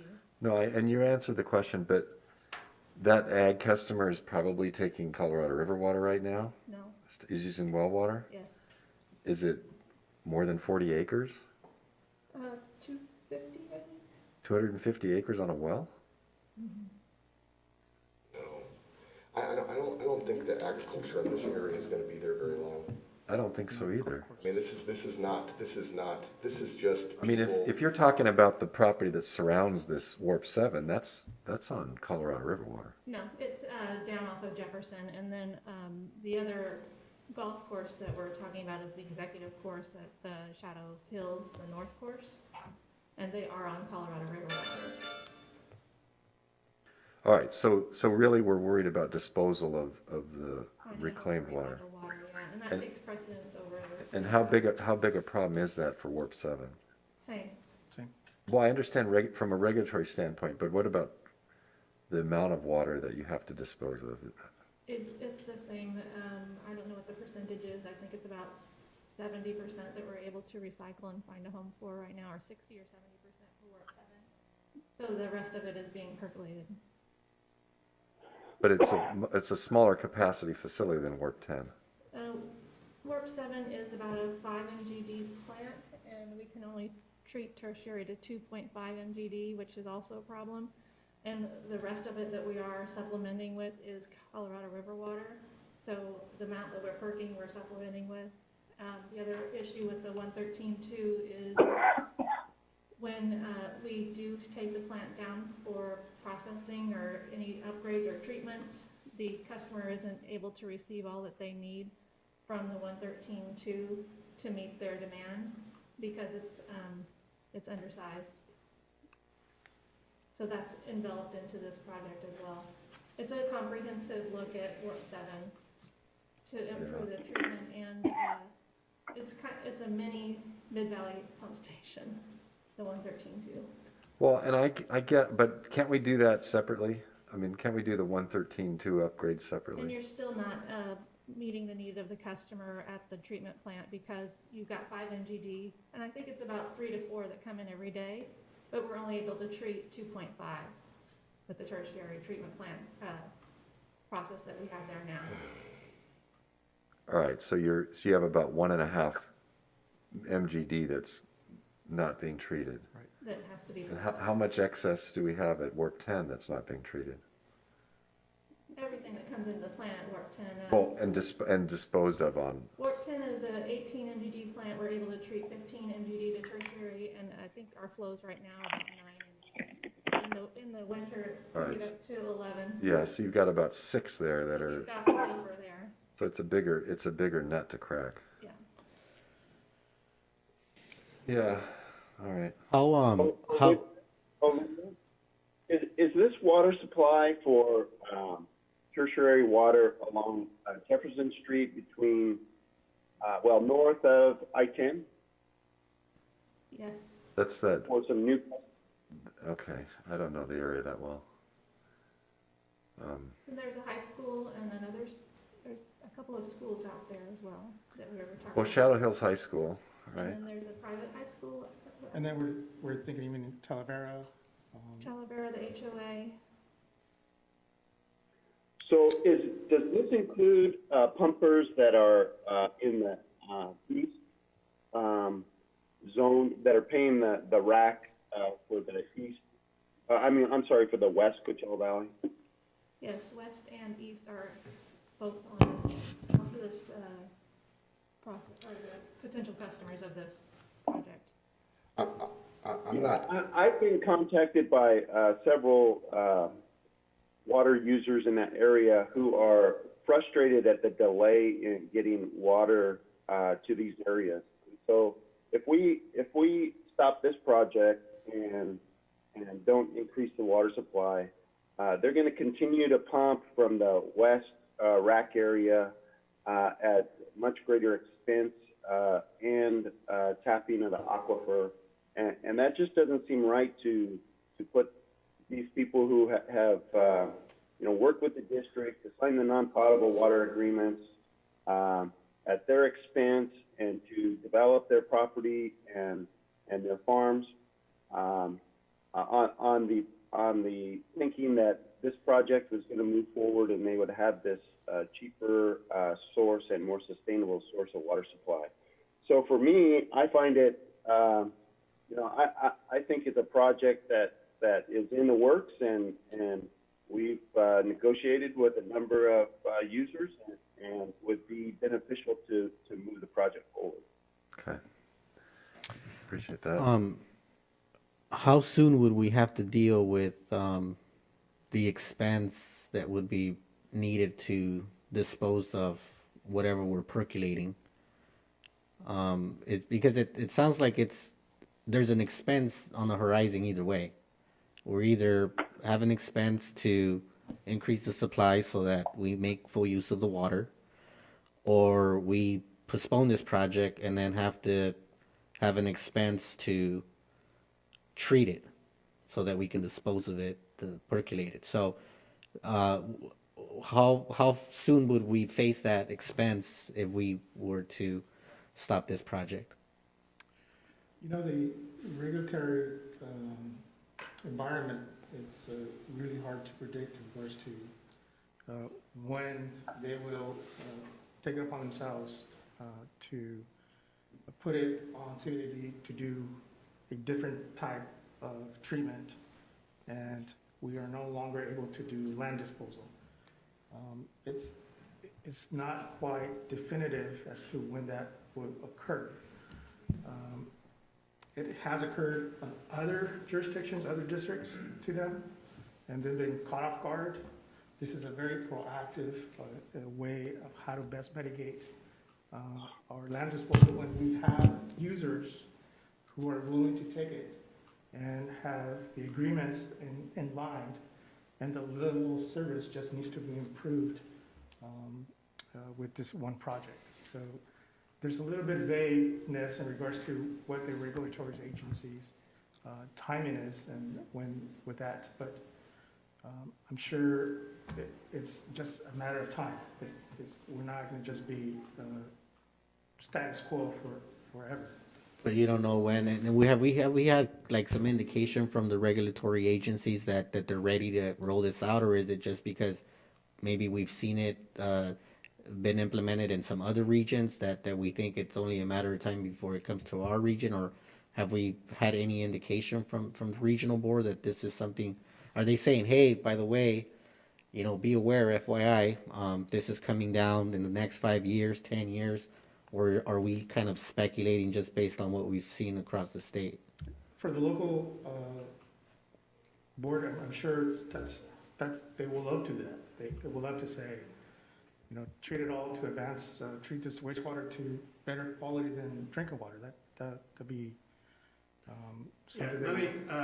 Steve Bigley would have been here this morning, but he's engaged in a workshop on Chrome 6, and that, of course, is another priority.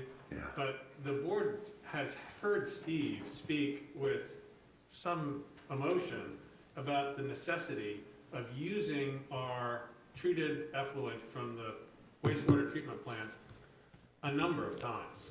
Right, I understand. All right, so We have permits, for each of our treatment plants, and they're updated every 5 to 10 years. yeah, And so, during that time, we have to submit monthly, quarterly, and annual reports, and they're going to compile that data based on our numbers. And as Armando mentioned, it is seen in other areas. It's not going to not come here. Yeah, and it's a matter of time when our permit expires, and we're before them, and there's that ability or propensity. When is our next expiration on Warp 7? Good question. I don't, Mike, do you have that? Because maybe we're 5 years away or 10 years away, and that means something. Yeah, so just to add with the conversation at Warp 10, we're under a 3-year study right now for perked water in regards to our contribution to groundwater degradation. So it's kind of what Jim was talking about.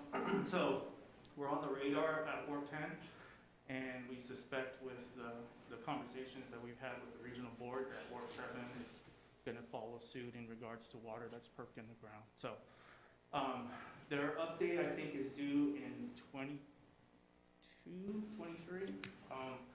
Their 5-year updates, and I don't have the exact year, but theirs was 2018, so maybe 23. Mm-hmm. I'd like to see a sort of a cost-benefit analysis of this project and compare it to our needs at Warp 10. I think that, at least from my point of view, I want to know, how big is the problem at each location, and what's the cost, and what is the potential for disposal to, I think you called them sponges, right?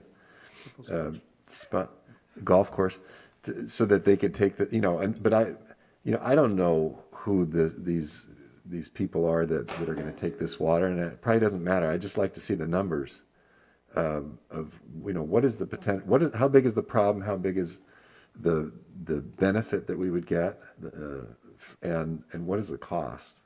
It just seems like this one is really costly for what we get, even compared to the other, because this is just to upgrade the plant, and then you got to build the connections, right? At least on the other one, we're talking about just building the connections. Because we've already upgraded the plant. Well, I understand that, but going forward, now you have let's take advantage of the investment that we've made.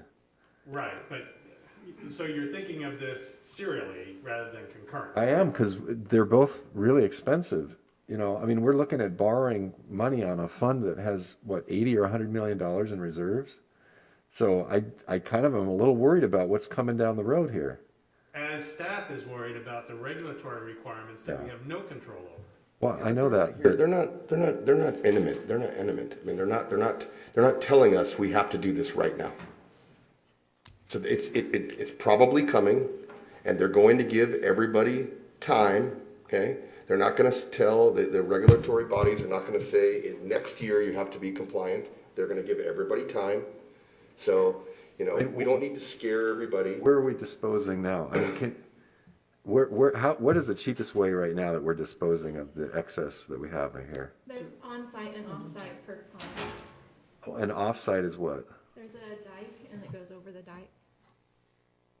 And you're worried that that option's going to go away? I think there's two things, right? One is there's existing demand that the level of service that we can provide. They will like 8.7 if they had it their way. The golf course is 8.7, and we currently only can treat 2.5 MGD. So there's a huge difference in the level of service in regards to the delivery of this. But also the supply or the effluent that's going into Ward 10 is 3. So, you know, there's that disposal that we could use. We can't because we have a very limited capacity within our treatment.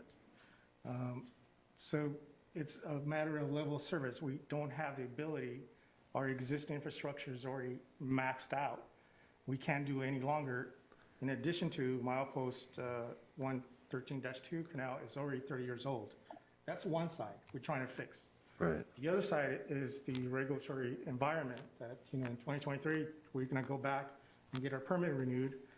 And how great of a story it would be that we have a program that the board has approved that gives us the ability to meet that level of service, to expand our facilities, and then we have the customer base.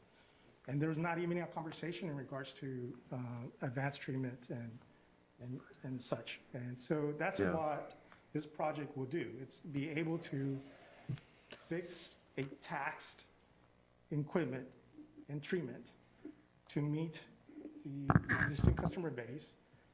And the non-potable master plans has identified both golf courses, schools, farmland to meet for further demand and further taxing our existing infrastructure. So I think it's a two-pronged approach. One is we got to improve the level of service, and two, we got to prep for that 2023 permit that it will expire, and how great not to have that conversation because we already have a home for the recycled water. So it's a two-pronged approach that we're trying to resolve with this project. We do have a customer that we have to turn off in the summer because we can't meet their demand. We only have a pipeline that delivers 450 gallons per minute to them, and they need about 1,300 to 1,500 gallons per minute. So if we're not able to deliver them water from Warp 7, we have to turn them off so they can take canal water directly. And if we didn't do that, they would just use their well, which they were doing until we implemented this theory of operation to turn them off in the summertime. The board still has the option of delaying the construction award once you get a better sense of what the total cost is and the design is finished. All we're doing here is looking at a design cost that will improve, as staff has said, a number of different things. You can still leave yourself the option of when you do the project after you get a better sense of what the total cost is. Do you have a connection from here to Warp 4? No. Not with the non-potable water. There's no way to get from one to the other? There's the collection system you can redirect from going to Warp 7 down to Warp 4 or Warp 10 down to Warp 4. I mean, if we did that, would that solve the problem? It's not as far as supplying the customers, but as far as meeting the regulatory? No. Why not? But so it's not enough to redirect. Yeah, there's. I don't believe. While on high peak days when we have a lot of population growth because of the seasonality of our environment, we can occasionally divert some small flows to Warp 4 the way sewer flows. Yeah. I don't believe that that's a possibility permanently with the existing facilities that we have now. Spots, small durations to offload a little peak, yes. Permanently, the existing facilities are not able. Okay. Well, I appreciate what Jim Barrett said. I'd like to get a little more information now. I just feel like I'd like to see a cost-benefit analysis and sort of look at this and look at the WARP 10 one and just see how big is the problem, how big is the potential benefit, you know, what is the impact on customers, what's the cost, if that's not asking too much. No, sir, we'll bring it back in January, if we can get something done by January. And I'm assuming that the proposals are going to be good until January? Yeah, we'll go back and check with the consultant, make sure that they can still honor the pricing. That's this. Yeah, I mean, unless the board wants to vote, I could just be a no. You guys decide what you know. I mean, if you want to make a motion, that's fine with me, but I'd rather get the information. I'll move the project. Okay. Is there a second? I got a feeling if there's a second, it'd be a 2-2 vote anyway. All right, I don't hear a second, so the motion dies for lack of a second. So Jim, you probably ought to include that cost-benefit analysis on WARP 10 so we can compare one to the other, right? Right. I think I said that. Yeah. Is that the idea, John? Yeah, that's John, is that the that's it. I mean, it is the kind of the question of parallel versus serial, and it just seems like maybe we're doing an awful lot all at the same time. And I want to kind of understand which one is bigger and better, and maybe we delay the other one. I get it. I do think that staff has informed the board that the bigger, better one is WARP 10. This will eventually need to be done based on. Can't hear you. Oh. The bigger, better is WARP 10, and I do believe staff has made that point. And I do think ultimately that we will be doing this work at WARP 7 because of what we're hearing from the Regional Water Quality Control Board.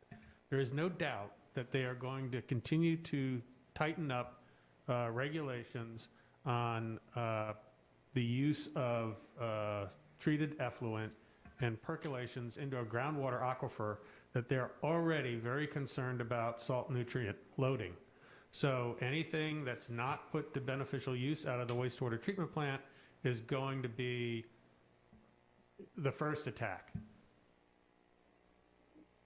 Right. Hey Jim, are there quote unquote credits for the fact that some of these projects have already gone through to reduce any salt loading or nutrient loading into the aquifer from projects that have been in place for decades?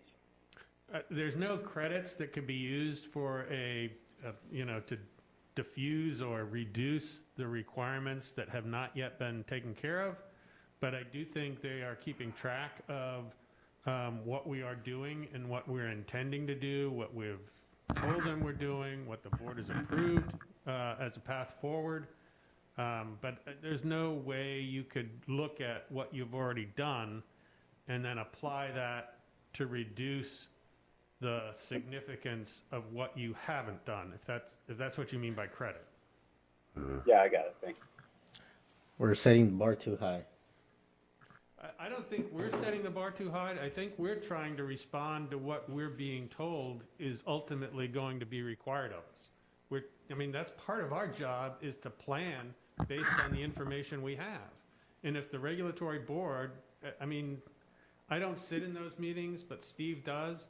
There is a lot of visibility and concern about salt nutrient loading on this aquifer. Our salt nutrient management plan wasn't approved by the regional board when it was submitted. We're in the process of doing a new one. We have things that, they'll notice and then they'll basically tell us to fix it or we won't be able to be approved. Yeah, and I think as a part of that analysis, if I could see, Jeff, on the impact of the sanitation fund too. I mean, how sustainable is this, even with the borrowing? Trying to, long-term, it's a long-term look at that fund. I just don't have a sense of it. All right, thank you. So the board has given direction to bring this item back in regard to cost-benefit analysis in Warp 7, Warp 10, and the impact on the sanitation fund. Right. I don't know if this is what you meant, John, but the one thing I've been wanting to get a sense of the cost is really, it sounds like you have a cost associated with being able to treat the water and find a home for it, and there's a volume to that, to a cost, and then you know how much you don't treat and how much you would have to dispose, and then what the cost of upgrading the facility to be able to treat it to that point. And that's really what I want to get a sense of, is what is the cost of water here? Not a problem. Right. And then a sense of timing, if that's at all possible. I mean, Yeah. we're trying to forecast when we need to have this remedy in place to avoid the cost of having to fix the plant. So I don't know that Steve has a better sense of timing there, but. Yeah, no, it might be helpful if Steve were here. Well, that was obviously our longest discussion item so far. All right. No, I lost track of it. It is long. Thank you. Thank you. Yeah, I look forward to seeing this information in January. And maybe Steve will be here too, because I know he's going to make a case for it. All these things that we really don't have a choice is what it's going to be. I know. Understood. K. Dan Reese, go ahead. Good morning, President Powell, board members. So I have 5 items today. Okay. This first one is to authorize the general manager to execute a task order with Trussell Technologies in the amount of $74,915. And this is to provide consulting support services as we consolidate our improvement district number 11 system down in the Salton City area with our Cove water system. So we engaged Trussell Technologies late last year to do a water quality integration study for us. And as you know, our Highway 86 project will be bringing in a new supply of water to this ID 11 area. As we've gone through that study, and we're almost completed with that study, we realize that as we start sending in this new higher quality water to this area, there's a potential for things to happen as the water interacts with this old distribution system and with the house plumbing.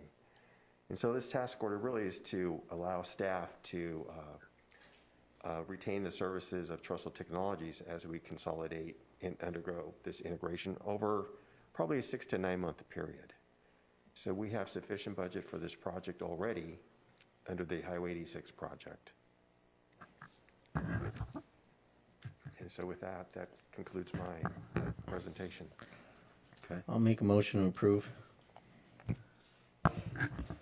Yeah, I'll second it. This is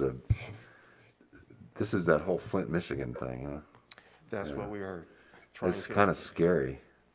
I think more eyes is a good thing. Yes, we definitely, as we've met internally, really would value their input and recommendations as we go through this process to avoid a Flint, Michigan type of event. Exactly. Yeah, I agree. You know, I worry about the private plumbing. Correct. That's going to be. I guess we'll need a lot of cooperation to interface with all the folks that live there. Yes, part of our plan is to do public outreach, and so Katie is working on that. We have a lot of different facets of this project, and this is just one of them. Thank you. All right, so we do have a motion, a second. Director Nelson, anything before we vote? Let's go. Roll call, please. Aye. Aye. Aye. Passes 4-0. Next, item L, Dan. Okay, so this is to award a construction contract to Hemet Manufacturing, doing business as Genesis Construction, in the amount of $378,357 to replace 4 hydro tanks. So hydropneumatic tanks are located at our booster stations where we have a relatively small number of customers, and this system helps provide pressure for these folks. By way of perspective, we have 176 tanks in our system. These were identified as the highest priority. And this is also a strategic initiative for us. And the reason for that is these tanks are 45, 50, 60 years old. And because they are always continuously under pressure, there's a risk as the coating inside starts wearing down, corrosion occurs and things could happen. In fact, if you look at part of the packet, there have been a fatality. I'd read through that. It's kind of frightening. Yeah, and so this is why this project became a strategic initiative, because of the number of tanks and the age that we have. Yeah. And so we had budgeted $300,000 this fiscal year to do 5 tanks as part of that initiative. But knowing the board's concerns with funding budget amendments, we opted to go out to bid with 3 tanks with 1 alternative, 1 additional tank for 4 tanks. And so part of this board action item includes an alternate to only do 3 of the tanks, the 3 highest priority tanks. It would reduce the cost of this total request from $500,000 to $454,100. Mm-hmm. And so again, we're trying to leverage the amount of work we can do and still tackle as many of these things as we can. For example, if we did 4 tanks a year, it would take us about 44 years to get through all the tanks in our system. So while staff recommendation is to do 4, there is an option to reduce cost and only do 3 tanks right now.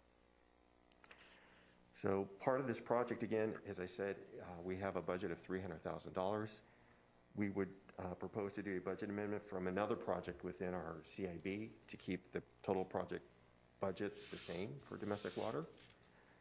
And so at this point, while we recommend doing 4 tanks, there is an alternative for the board to consider if we want to reduce costs a little bit. I would make a motion to do the 4 tanks just because I think the reduction is 23,000. It just makes sense for me that we move forward with the 4 tanks. So my motion would be to move with the 4 tanks. Thank you. I'll second that. Being sensitive, Director Bianco, I know this is an important issue for you, but it's a relatively small budget amendment. Those tanks are usually light tanks, correct? Can't hear you. They're longer. Yeah, the diameter is typically 4 to 5 feet, and they range up to lengths of 35 feet. And so they're I'm sorry?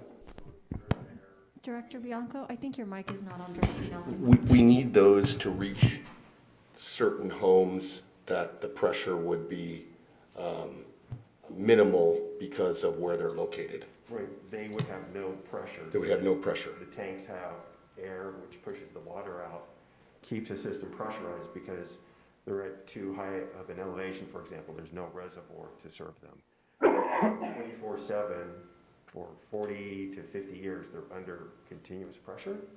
And the recommendation is to inspect those tanks.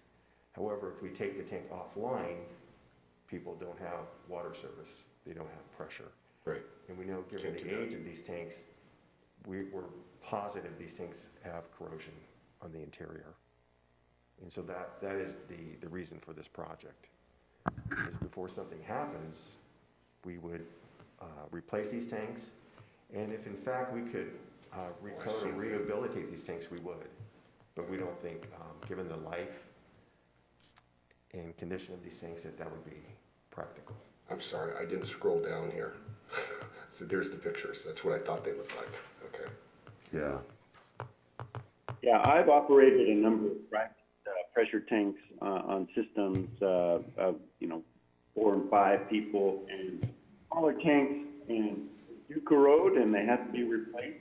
And I don't know if a motion's been made or not. I'll make a motion. I think we had a motion, so maybe you made a second? Okay, second. But did I make the second? Oh, you made the third then. Okay. We don't need to vote now. I can vote. All right, let's vote. President Powell? Aye. Vice President Estrada? Aye. Director Bianco? Aye. And Director Nelson? Aye. Thank you.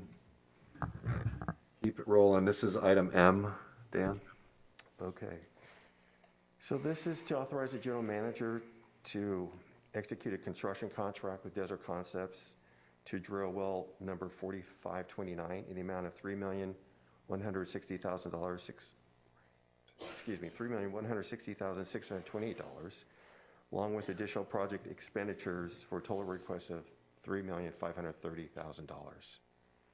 So this well is located in our Date Palm pressure zone, located in Cathedral City. This well will allow us to maintain the existing levels of service if we were, for example, to take another well offline in this pressure zone. So this well site has already been approved by a developer at one time.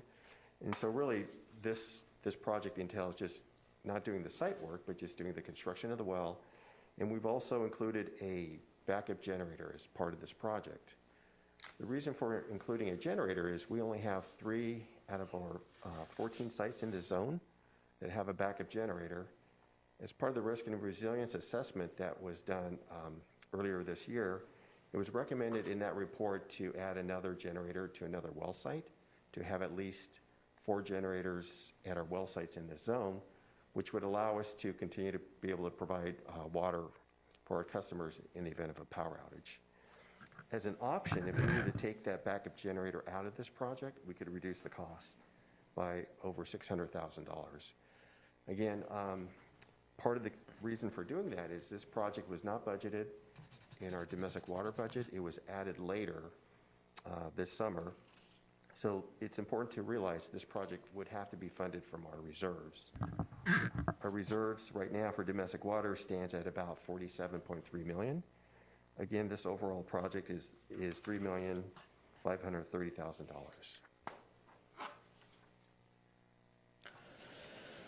So with that, staff's recommendation is to include the generator as part of this project.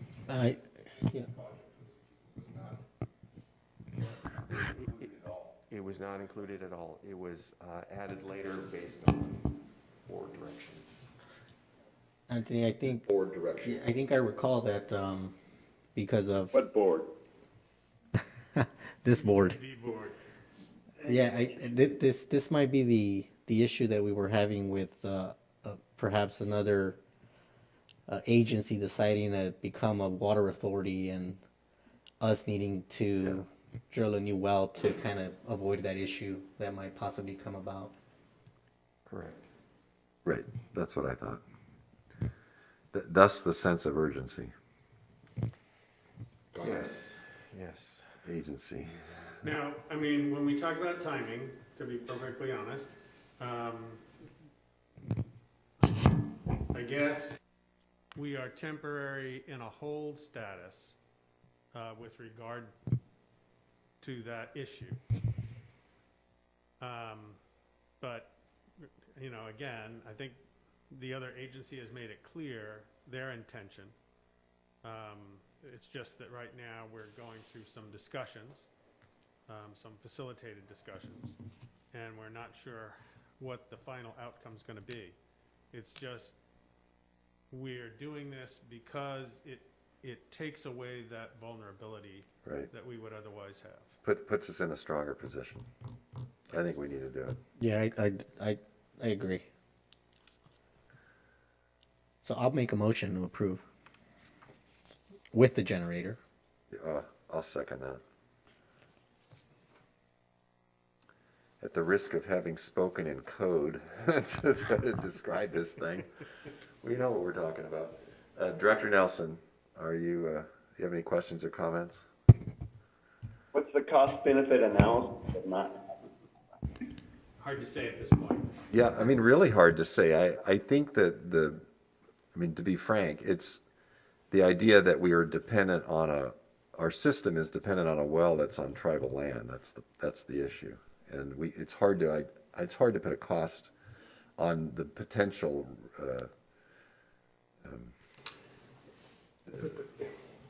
Okay, I get what everything everybody's saying. Just the ramifications of the fallout from us not being able to use that well would be too big, which I kind of feel we are maybe jumping to get gun, but I get it, and I'll go along with you guys on this. if that's what you guys think. I think it's a smart move, unfortunately. All right, did I hear I heard a You have a motion, motion and a second. Director Nelson, are you satisfied or anything else? No, nothing else. All right, let's vote then. President Powell? Aye. Vice President Estrada? Aye. Director Bianco? Aye. And Director Nelson? Aye. Thank you. Pass 4-0. That's M, so the next one must be N. Yeah, go ahead. So the next two are very similar in nature. One looks very familiar too. So this is a new one. The next one is Yeah. one you saw Yeah. last time. This is new. This one is new. No, this is the one we saw. This is the $3 million one. So this is a 6.5 million gallon welded steel reservoir that we'd like to construct in the Mission Hills pressure zone. Mission Hills pressure zone maybe it's not, is huh? currently expanding and growing. As a result, Right. this project is to authorize the general manager to execute a construction contract with Paso Robles Tank, the amount of $3,729,499 to construct this reservoir. Along with additional expenditures, the total request is $4.3 million. This is a multi-year project. This will be funded by restricted reserves, which is our developer fees. This zone is currently growing quite a bit. The real estate market is booming right now. The Del Webb project in Rancho Mirage, for example, proposes 1,000 homes at build-out. Those are selling very well. There's another developer that we're working with, Crystal Lagoon. They propose over 1,900 units, 200-room hotels, as well as commercial use. That's the Eagle property, right? Right, and so we're currently finalizing a domestic water agreement with them. They do need storage for their project, and they're willing to contribute up to 23% of the construction cost of this project. So we did go out to bid. We received the lowest responsible bid from PRT Tank in the amount of $3,729,499. Based on the last meeting from the board on November 10th, you had wanted to see a prioritization list of our domestic water projects, along with projects and a summary of projects that would be funded by these restricted reserves, along with a letter of support from the DVBA. So I've attached all three of these to this BAI and the next one. And just a quick recap of the summary of projects to be funded by restricted reserves. We have a $26.7 million budget starting this fiscal year. We get about $3.5 million in connection fees every year. So at the end of 5 years with our current CIB, we would have almost $20 million at the end of those 5 years in FY25. So we feel we have adequate funding for this project, and the DVBA's letter of support dated November 19th also supports this project given the growth in this area. So this project, again, would be funded by restricted reserves. It is a multi-year project, and we had budgeted $4.5 million over 2 years. This will only cost us $4.3 million. So it is under that initial budget. Again, the Crystal Lagoon project is looking to contribute about $860,000 towards the cost of this, and we're, again, finalizing that agreement as we speak. Would they contribute that up front? That's what we're requesting, yes. Yeah. They okay. see the need for the storage. We actually added that project to this pressure zone, hence it's created this additional demand. Okay, fair enough. You know, that's helpful. I think that the package makes a lot of sense to me. Appreciate you guys going and getting some of the extra things we asked for. I know this is not the one we saw, but it sure looks a lot like it. But very similar, yes. But it's not. Yeah, no, I get it. It's sort of its twin cousin, but yeah, all right. I mean, what happens if they don't? If Crystal Lagoon doesn't participate? Well, as a condition for them to get water service, they need the storage. because again, the storage in this zone is very limited, and we're quickly running out. I mean, if we would we build it and then they would just buy in later if they decide not to go now? We have said the storage is on a first come, first served basis. So Okay. if another project came Okay. and wanted storage, then we would give it to them. And so because of that, they want to secure that for their project. Obviously, it provides great value as they develop over the next 10 years. Yeah, I get it. This one is more important than the other one. I feel they're both really important. You know, I didn't realize I didn't realize how extensive the Sky Mountain pressure zone is. I'm looking at it on my iPad, but it essentially wraps around the Mission Hills pressure zone. I didn't realize that. It does. You know, this Mission Hills pressure zone, we created this pressure zone in the early 2000s. It didn't have any storage, and so if a well went down or we couldn't pass through water, it was in a precarious position with no storage. Right. And so we've been very fortunate, but with the tremendous growth and interest in this area, this tank will really benefit development, both current and future, as they buy into this project. Yeah, I get it. Hey, Dan, just to back up a little bit, is that well that we just approved over there, does it have any contribution to the Sky Mountain pressure zone? You're talking about the last item. No, but we can pass water through different zones. And so if we had to, there would be some benefit. Okay. To the Sky Mountain, not to the Mission Hills. Right. It's closer. All right, so is there a motion to approve this new tank? And it does not impact water rates. I know. Yeah, no, that's a good point. It's hard. It's kind of hard for me to, if DVB, I mean, they do represent the home builders, and if those are the folks that paid money into this fund, and this is what, and they approve the use of those funds in this manner, it's kind of hard to argue. Right. Yeah, John, I'll move approval. Thank you. I'll second the motion. Any other discussion before we vote? Roll call, please. President Kell? Aye. Vice President Estrada?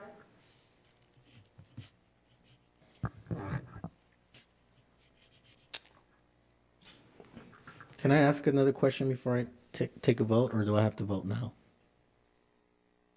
Go ahead. Go ahead. Go ahead. What is the main difference between the kind of the penciling out of this project versus the next one we're going to go into? Because I think the issue with the other one was that we were tapping too much into the amount of available, what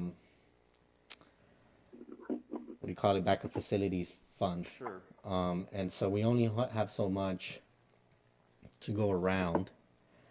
And so I know that Director Bianco asked the question of which one's more important. And I think that's really where I'm stuck right now. If you tell me that this one is more viable, that it's gonna provide more benefit than perhaps the other one, then I'm inclined to vote for it. But I don't think I'm gonna vote for both of them. So, in response to the comment from the November 10th board meeting, the analysis that in the spreadsheet in your board packet shows the funding of both projects. And so what that analysis shows is we have $26.7 million July 1st of this year. At the end of fiscal year 25, we'll still have $20 million even after doing both of these projects.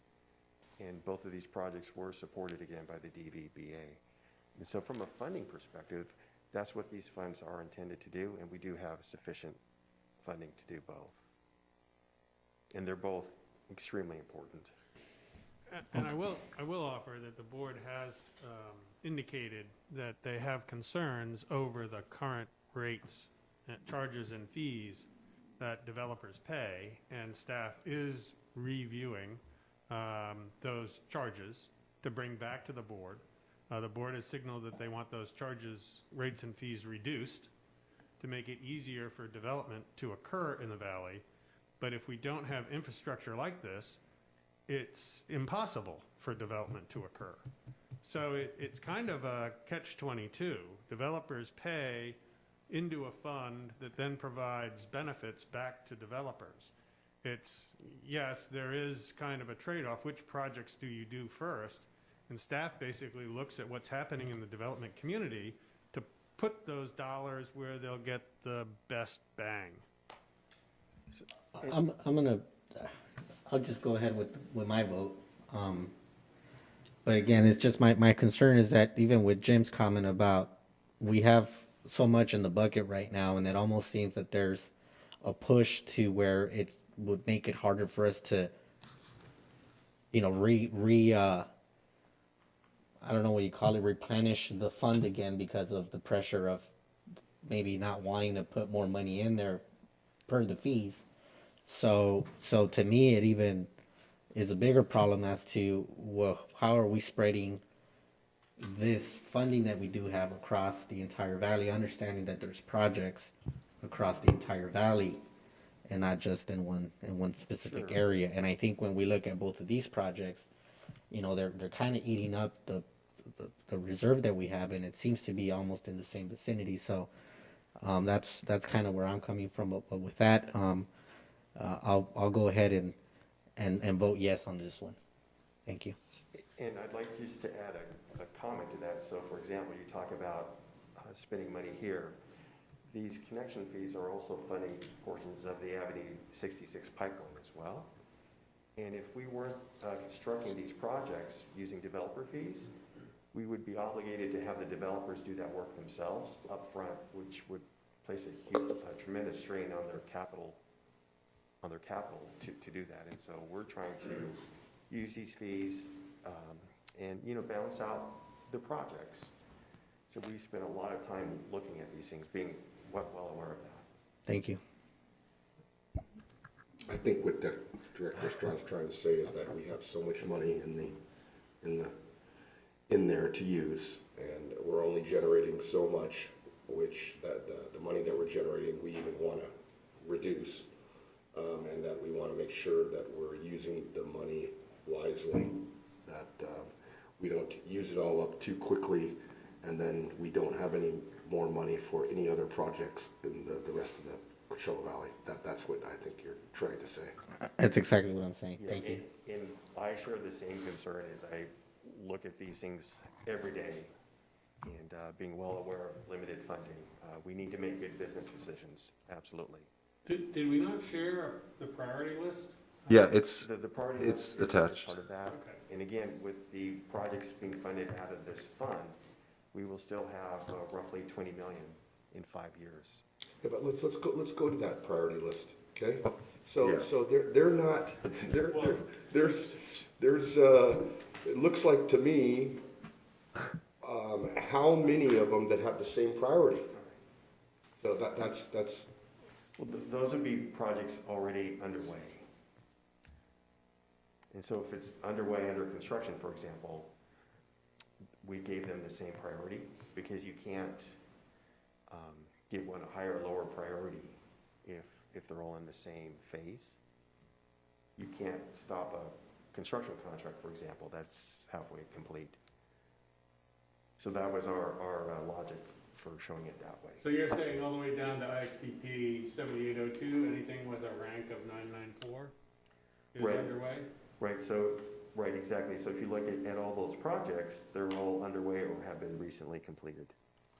Okay, and so after that, we start getting a little bit more differentiation in the priority scores.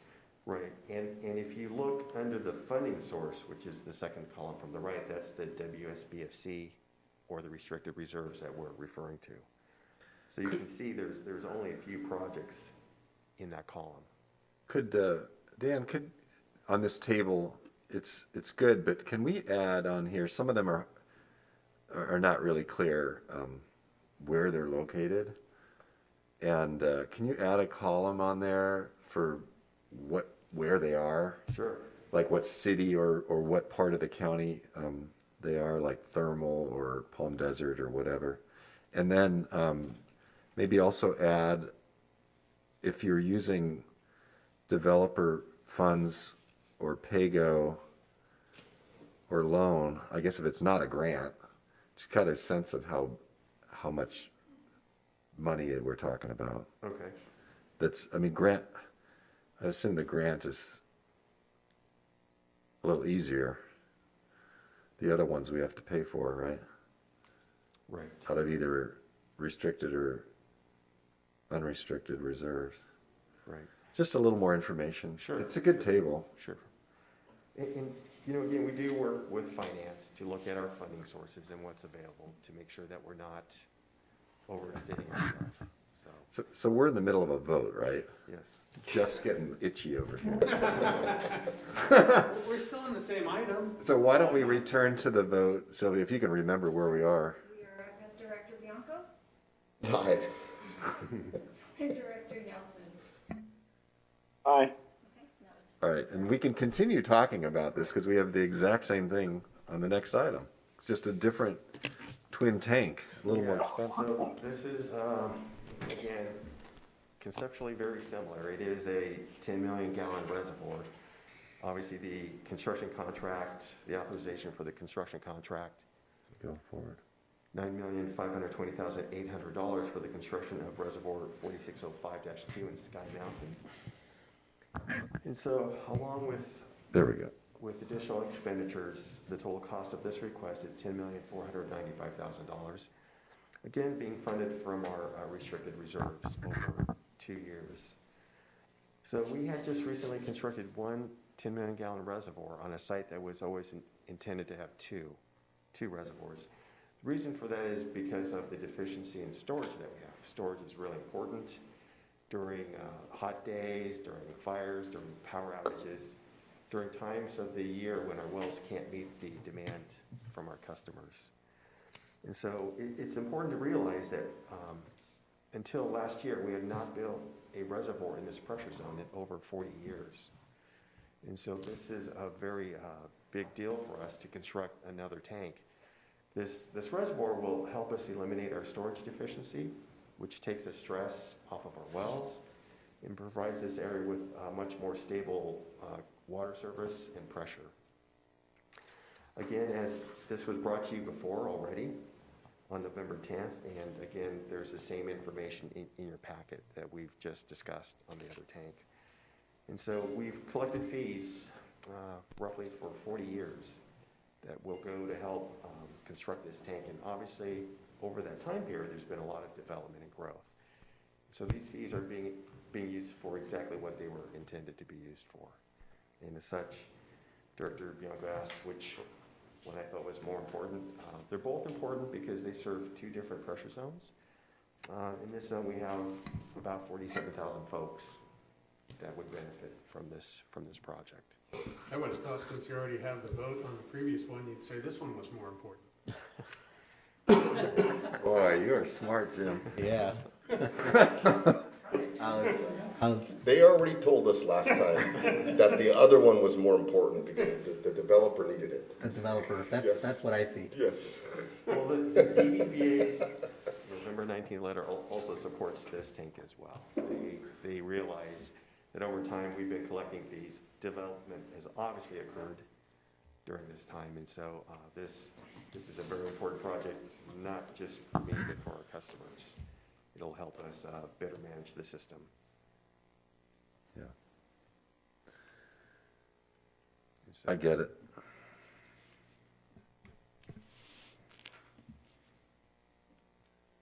and again, we do have sufficient funding over the long term for these types of projects. Yeah, and I think what we were trying to say, what I think Director Estrada and I agree, by adding those locations on your matrix is I really would like to see if there's some balance here in terms of projects in the East Valley. With that, you're going to have 20 million in the fund. So where's that going to get spent, I guess is the question. Yeah, so the Avenue 66 pipeline is the next project that I will bring in front of you once we secure some other funding. And that project will probably take somewhere on the order of this project in terms of funding, along with the grants and loans that we're seeking. It's a major project. Right, yeah, it It'll is. benefit that whole entire area. And very important to that So area, I'm especially well Mecca. aware of that, and, we've accommodated that in our budget, and as we look at these types of projects. So Dan, the next WSBFC project on your priority list is Reservoir 7101, TAC 2. Where would that be located? So that one is in North Shore, Okay, off so of that's Avenue East Valley. 70, so that would benefit the entire North Shore area. In fact, there's been a desire by the school district to build another school just down the road. And so that project would definitely help them because the existing reservoir we have out there is very small, very old. We're going to have to replace that tank. And so that project, Jim, is for a 1 million gallon reservoir to help support that. And there's been some recent growth in North Shore as well.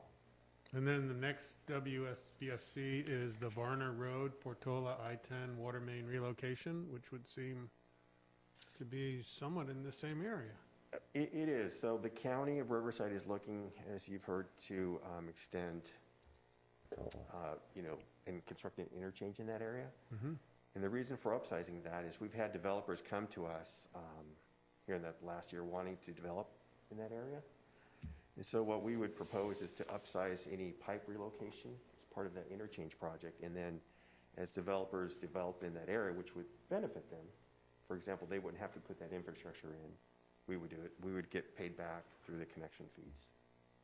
So recognizing that you've got two projects in front of you here, one of which is already approved, the other one you're trying to get approved, which would use probably about 14 million, maybe almost 14 and a half, almost 15 million of the 20, you said 27.3? 26.7 million. 26, so you've still got almost 10 million? Yeah, but it replenishes by 3 million a year. Yeah, Right. we get about 3.5 million on average per year right now. So if you were to look at the only two other projects you've got on this list that are SBFC projects, you might have enough money to do those now and then still add another project. Maybe something in the East Valley that might be of importance to one of the people that are going to vote on this project. Absolutely, and we did, a spreadsheet is included in your packet that shows the projects that we would fund from this fund, and it shows each year what the contribution would be to give the board a comfort level that we do have sufficient funding, not just for these projects, but for all the other projects. Oh, there you go, yeah. Some of which Jim has explained. Yeah, thanks for pointing that out. I had missed that.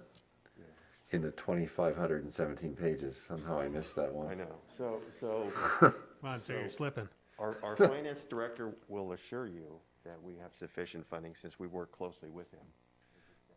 We have kind of talked about the moratorium we have in the East Valley in one of those communities, and it might be helpful to see the use of some of these funds in that area moving forward to directly support some of the concern. Absolutely. And Well, that's exactly the concern that I have, is that we've known that we've had these limitations, and I think we've been trying to have the developers maybe pay for the improvements necessary to either increase storage supply.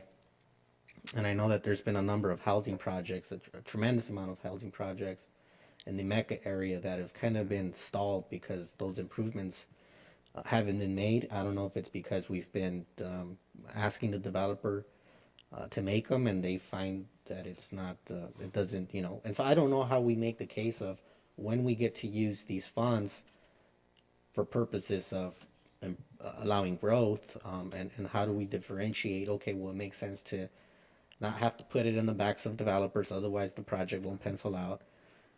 And it seems like there's some sort of process, but it seems that for some reason hasn't worked for these projects out there. So that's really where I get kind of concerned about is we deplete the funding that we do have, and then we find ourselves now telling the developer again who's been waiting out there for 5-10 years and saying, no, unfortunately we don't have the funding to do the improvements. If you want your project to move forward, then you're going to have to pay for it. And then, it just goes around in circles. Yes, and so what I've personally been working on is we are seeking a USDA grant to outfit a new well just south of Mecca to provide water. And we're in the middle of that grant application, so it wouldn't use these funds. It would be an actual grant from USDA to the tune of about a little over $3 million. This project would allow us within the next 2 years to provide water to Mecca as this Avenue 66 pipeline moves forward, because that Avenue 66 pipeline, as you know, is a very big, complicated, expensive project. And so we are actually seeking other ways to fund those types of projects that you've mentioned without having to touch these developer fees, which leaves more money for other projects, including Avenue 66. And so I'm personally involved in a lot of projects in the eastern Coachella Valley, from planning all the way through grant applications. In fact, we have grant applications for projects in North Shore, in Mecca, pipeline projects in Mecca to replace leaky pipes, as well as this new well, as well as the reservoir that Jim mentioned. And so I can assure you that is a huge focus of me personally. No, and I appreciate that, Dan. I think chasing grants is great, and every opportunity that we can do so. I just also feel that a lot of times when we are dependent on grants, the projects take a long time. They're kind of it's a gamble. Those grants are competitive, and it just seems to me that when we are able to use our own funding within our own reserves for certain things, it just makes things a lot easier. Things tend to move a lot faster. They do. And there's more certainty. So if I had an option as to how to assign, how do we get projects done, I think it's better when you get to use your own funding, because then there's some certainty there. Because I don't understand how we decide that a project would only pencil out only if it was funded by grants in one area but not in another area.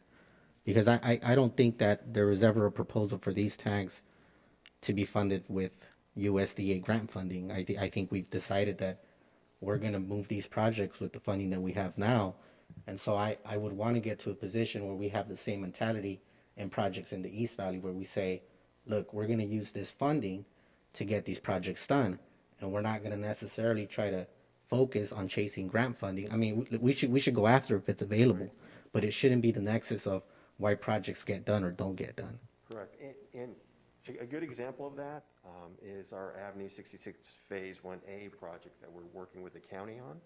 As you know, the county's building a grade separation project over Grapefruit Boulevard and the railroad into Mecca. So we use WSBFC funds to help put this 30-inch pipeline in, which will start construction in April of next year.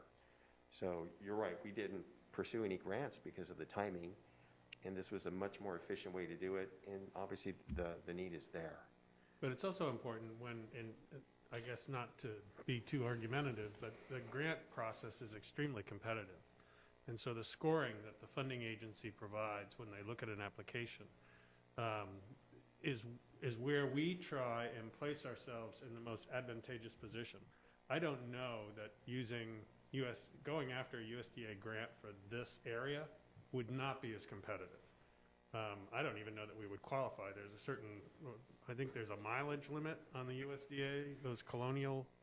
100 miles, I think. 100 miles. From the So border. I don't know that this would fit. But it is a good point, and I think we're doing everything we can to use other people's money. I would also offer that there's probably an issue here where the squeaky wheel gets the grease. So if we've got a sense that there's a lot of development activity happening here, which is frustrated because we don't have the infrastructure, and developers are at the door saying, hey, I want to move forward. I don't know that we get the same type of push from the East Valley from developers that are out there. Okay, thank you. In the design. You will.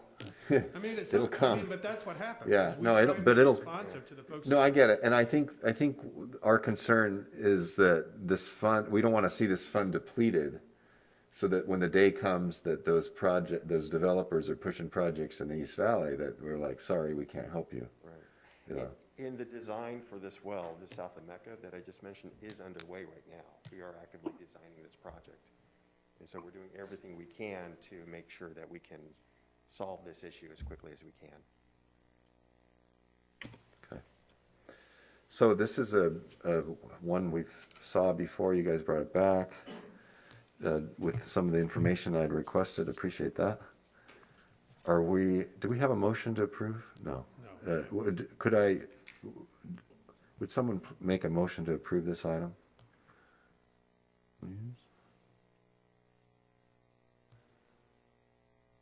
It's quiet. If I could. I'll do it. I mean, I think you guys jumped through all the hoops I was looking for. So I move approval of this item as recommended. I'll second the motion. Okay. Any other discussion before we vote? Go ahead. President Powell? Aye. Vice President Estrada? No. Director Bianco? No. Director Nelson?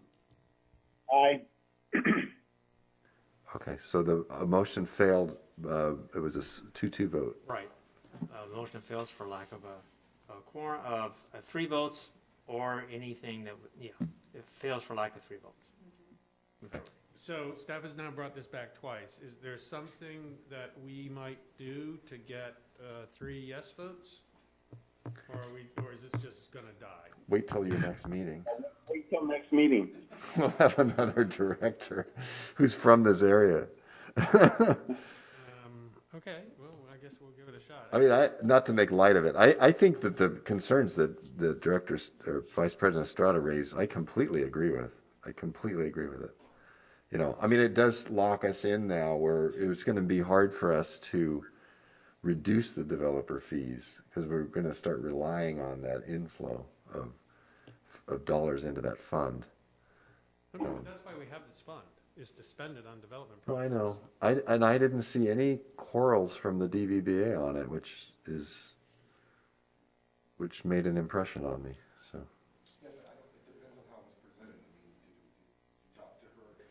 I didn't, but they have they have that information, right? I saw the communication.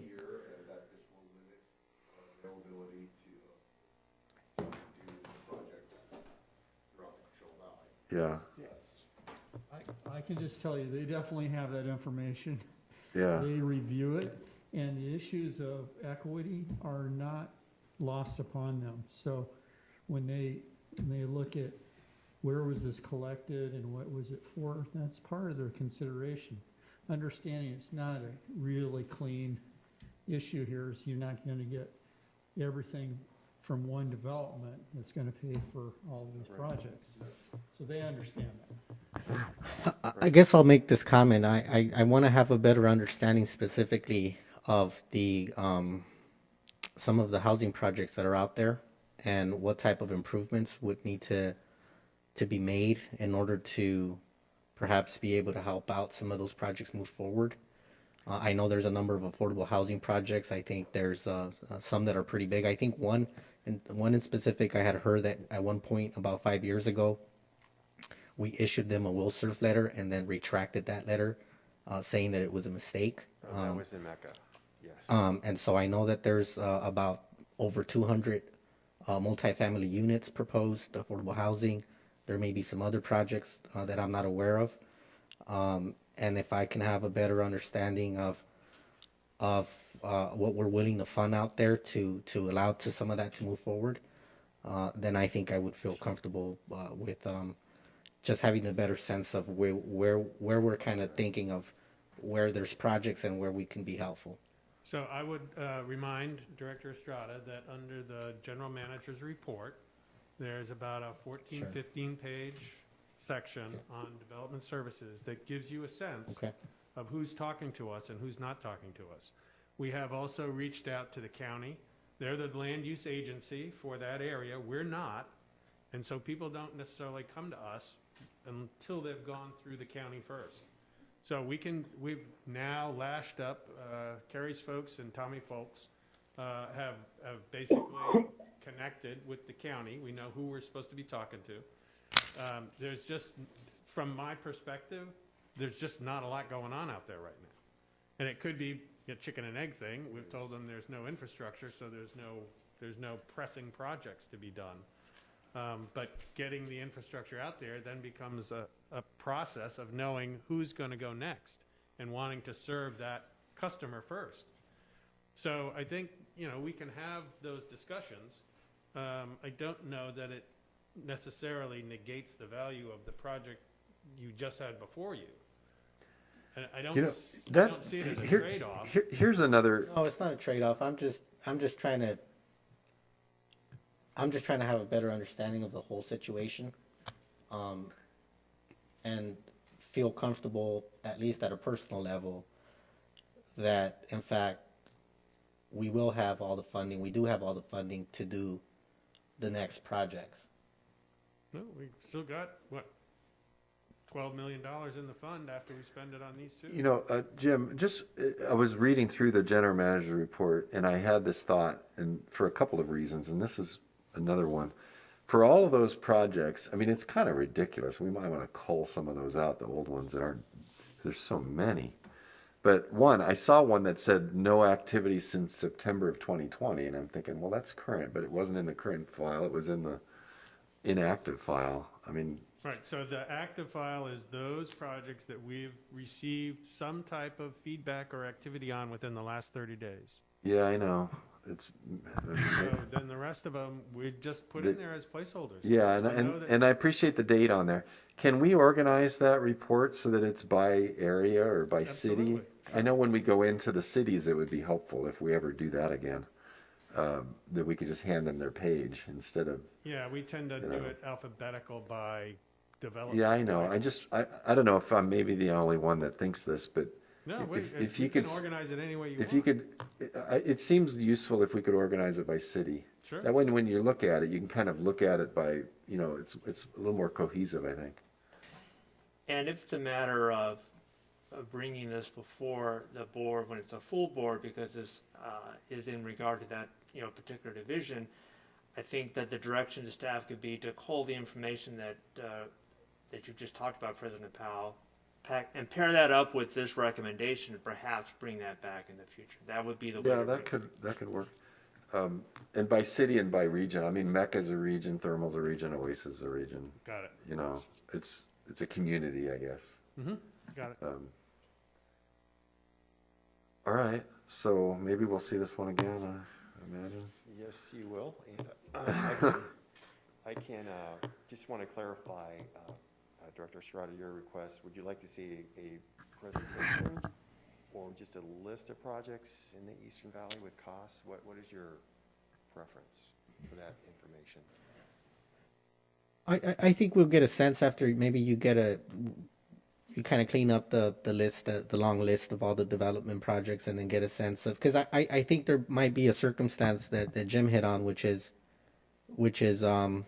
we probably have indicated for a long time, maybe the last 5 years, that unless you're able to fund the improvements, there's nothing else we are at this point able to do for you. So at what point do we perhaps send a different message that, because I think what I'm hearing is that there's certain projects out there that if it wasn't for the fact that maybe we've expressed that we've already passed on the expense to them, they would be working on the project. Yeah. So I don't know how do we reach out how do we let them know, hey, by the way, what's the problem with your project? Is it so I think we get developers coming in and saying, hey, I want to move forward with this project, give me a sense of what my fees would be. And at that point, we give them a sense of what the infrastructure costs might be, whether or not we have the ability to serve. So if there's not anybody coming in to ask us those questions, we're kind of blind as to who's doing what out there. We're not a land use agency. So, trying to talk to the county, I think, helps in this particular area. Talking to Rancho Mirage, as I recall, we have a deal with Rancho Mirage for Section 19. They were so interested in moving ahead with development there that they actually fronted some money, if I recall. I don't remember all the details. It was probably about 8 or 9 years ago. Right. But this was something that the city council, Rancho Mirage, was involved in. It was something that one of our directors was involved in. Because we didn't have the money to move forward and the developer didn't necessarily have the money to move forward, Rancho Mirage decided they would front some money because they saw the development and I guess the sales tax or county tax coming back to them. We might be missing some of that, benefit that we get from those 2-on-2s with the cities, because they're able to kind of give us a sense of their priorities and where they have their projects. And we don't necessarily have that type of conversation with the county. And so I'm happy that, you've been having contact with TLMA, I think, to try to bridge that, because I think we do need to have a sense of what's out there, who's doing what, and then perhaps we can start to paint a picture for ourselves of where we can help out. Yeah. And maybe that's what I'm saying is, how is our, because it seems like in this case the cities are almost the liaison of what's going on. You've got a very localized interest there. When you look at the county of Riverside, they are so broad in what they do. I don't know that there's someone dedicated to look at the regions that we've kind of highlighted here. I mean, the city of La Quinta is interested in maximizing their revenue. Of course. I don't know who's trying to maximize the revenue returns for Mecca or Thermal. Maybe the community councils. I don't know, but yeah, could be. But anyways, that's kind of where I'm trying to figure out is how are we bridging the gap, and maybe it's a matter of calling someone. Maybe I have to do it. I don't know, but at least I would start, Dan, by trying to get a sense of what projects are included in that list, and maybe that's the starting point of saying, well, what's the issue here? Was it because you needed help with some improvements, and without that, your project didn't move forward? Yeah. Sure, and I would want to add that I do talk to the Coachella Valley Housing Coalition from time to time. In fact, you and I were on a community council call here a few months ago for the North Shore Mecca area, talking about upcoming projects. And so there are projects that aren't necessarily developer-driven, but that are grant and loan-driven. And again, you participated in that we could add on top of the information that's contained in the general manager's report, because there is a lot of activity behind the scenes. And I would love the opportunity to share that with you, to give you that comfort level that we are, in fact, moving very aggressively on that part of the valley.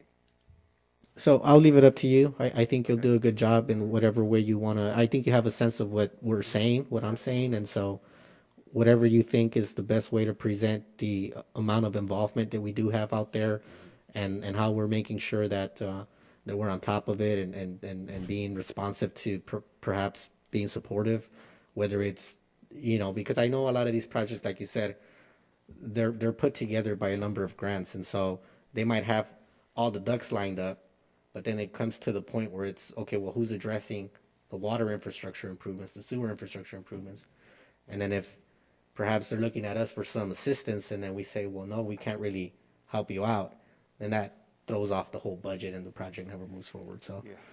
I mean, maybe for January we do an information item ahead of this item, because I don't want to combine, those issues with trying to get an approval of this project. That one of the go ahead, Peter. That's a good idea. It just seems to me like things are getting a little parochial here on a division by division basis, and I think the informational item would be good.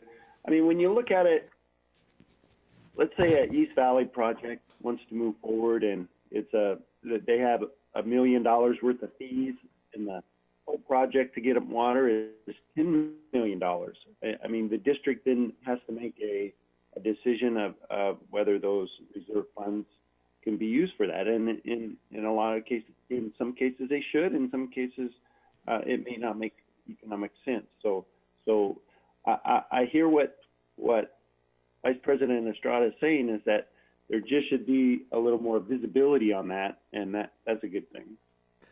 Yeah, and just a comment too, I agree. There is a lot happening in the East Valley, but a lot of it's happening in the city of India or the city of Coachella. So you don't see it because they have their own water and sewer. So, there's that whole area where they're collecting their own fees and spending them on their own projects that don't show up on our in our numbers.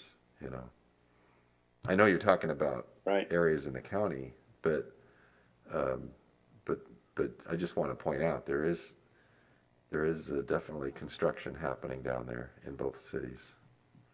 Homes being built. Yeah. Okay. Well, I think that's the winner for length of time. Yeah, I knew it would be. So that's why we went fast on the other ones. Let me get down here. We have an ordinance. Thanks, Dan. Ordinance. Yeah, thanks, Dan. Ordinance for adoption, 1440, and presentation by Olivia Bennett.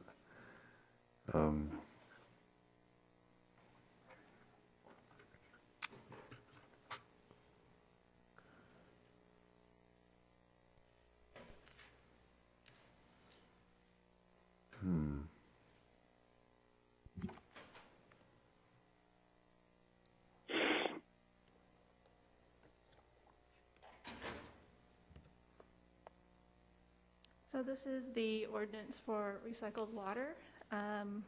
Just some background information. On June 7th in 2016, the State Water Resource Control Board adopted the water reclamation requirements for recycled water use, and that's Board Order WQ 2016-0068-DDW, and that is included in your packet. Looks like this at the beginning. This general order stated that all regional recycled water orders would be terminated within 3 years of adoption of that general order. So at the time, our customers were directly permitted with our regional board under 97-700, and CVWD's only role in that was to encourage that they abide by 97-700. We weren't involved any other way. This general order, however, authorizes the use of recycled water by producers, distributors, and users of recycled water. And it applies to all uses of recycled water except for groundwater recharge activities, direct and indirect potable reuse, and the production of recycled water. There's separate permits for that. The intent of this general order is to streamline the permitting process and delegate the responsibility of administrating water recycling programs to an administrator. CVWD, because we're a producer, distributor, and user of recycled water, we applied for coverage under the general order and agreed to become the administrator on behalf of our customers. So I'll just give you a little bit of timeline of events up to this point. The general order, as stated previously, was adopted on June 7th, 2016. On October 25th, 2016, I provided an informational item at a board meeting, and it was a comparison slide, side by side, of 97-700 and this new general order. And then we mentioned that it made sense for CVWD to become the administrator of the permit. At that time, CVWD began to apply for coverage under the general order with a notice of intent. The notice of intent required that a Title 22 engineer's report be updated and provided as well. So we submitted our draft to the regional board and eventually submitted a final draft on November 1st, 2018. That's when the notice of intent was submitted. In February 12th, 2019, another informational item was provided at a board meeting, and it was titled Transition to Administration of Recycled Water. And at that board meeting, a draft permit was provided and what we thought it might look like.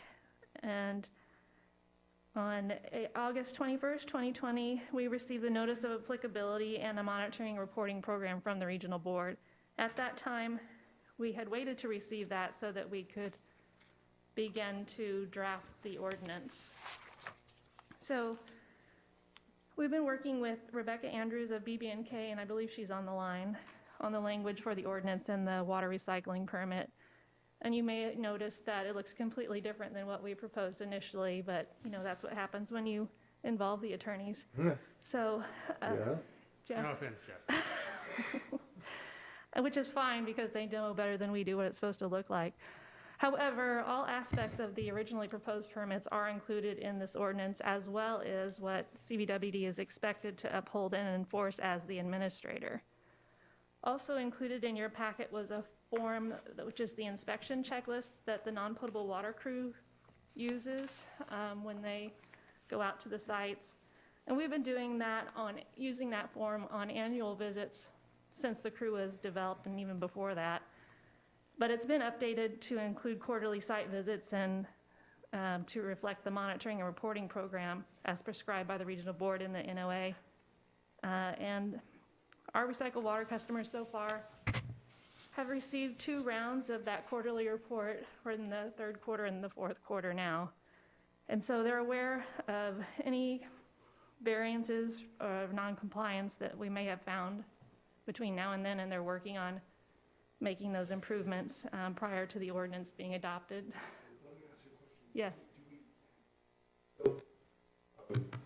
Are they requiring that it's quarterly? Yes. Okay, so there's no wiggle room on that? No. Okay, that's not something that we're requiring? No. That's in the monitoring and reporting program. Okay. So what does a business have to do? Do they have to fill out the forms quarterly? We fill it out for them, and we give them the form in the field. They go around the site with us so that we can monitor, so that they're there and present when we're finding any violations. We record it on the template. They get a copy of that template and they sign it saying that it's been received. So every 3 months, a CVWD employee meets with one of these businesses and does a walkthrough every 3 months. They're mostly golf courses, right? No, I understand. There's no way around that. No. I mean, that seems so burdensome, and it just seems so crazy to do this every 3 months. Yeah, there's only a few, find my monitoring plan. And remember, we haven't got to the wastewater treatment plant permits yet. This is just the recyclable permits.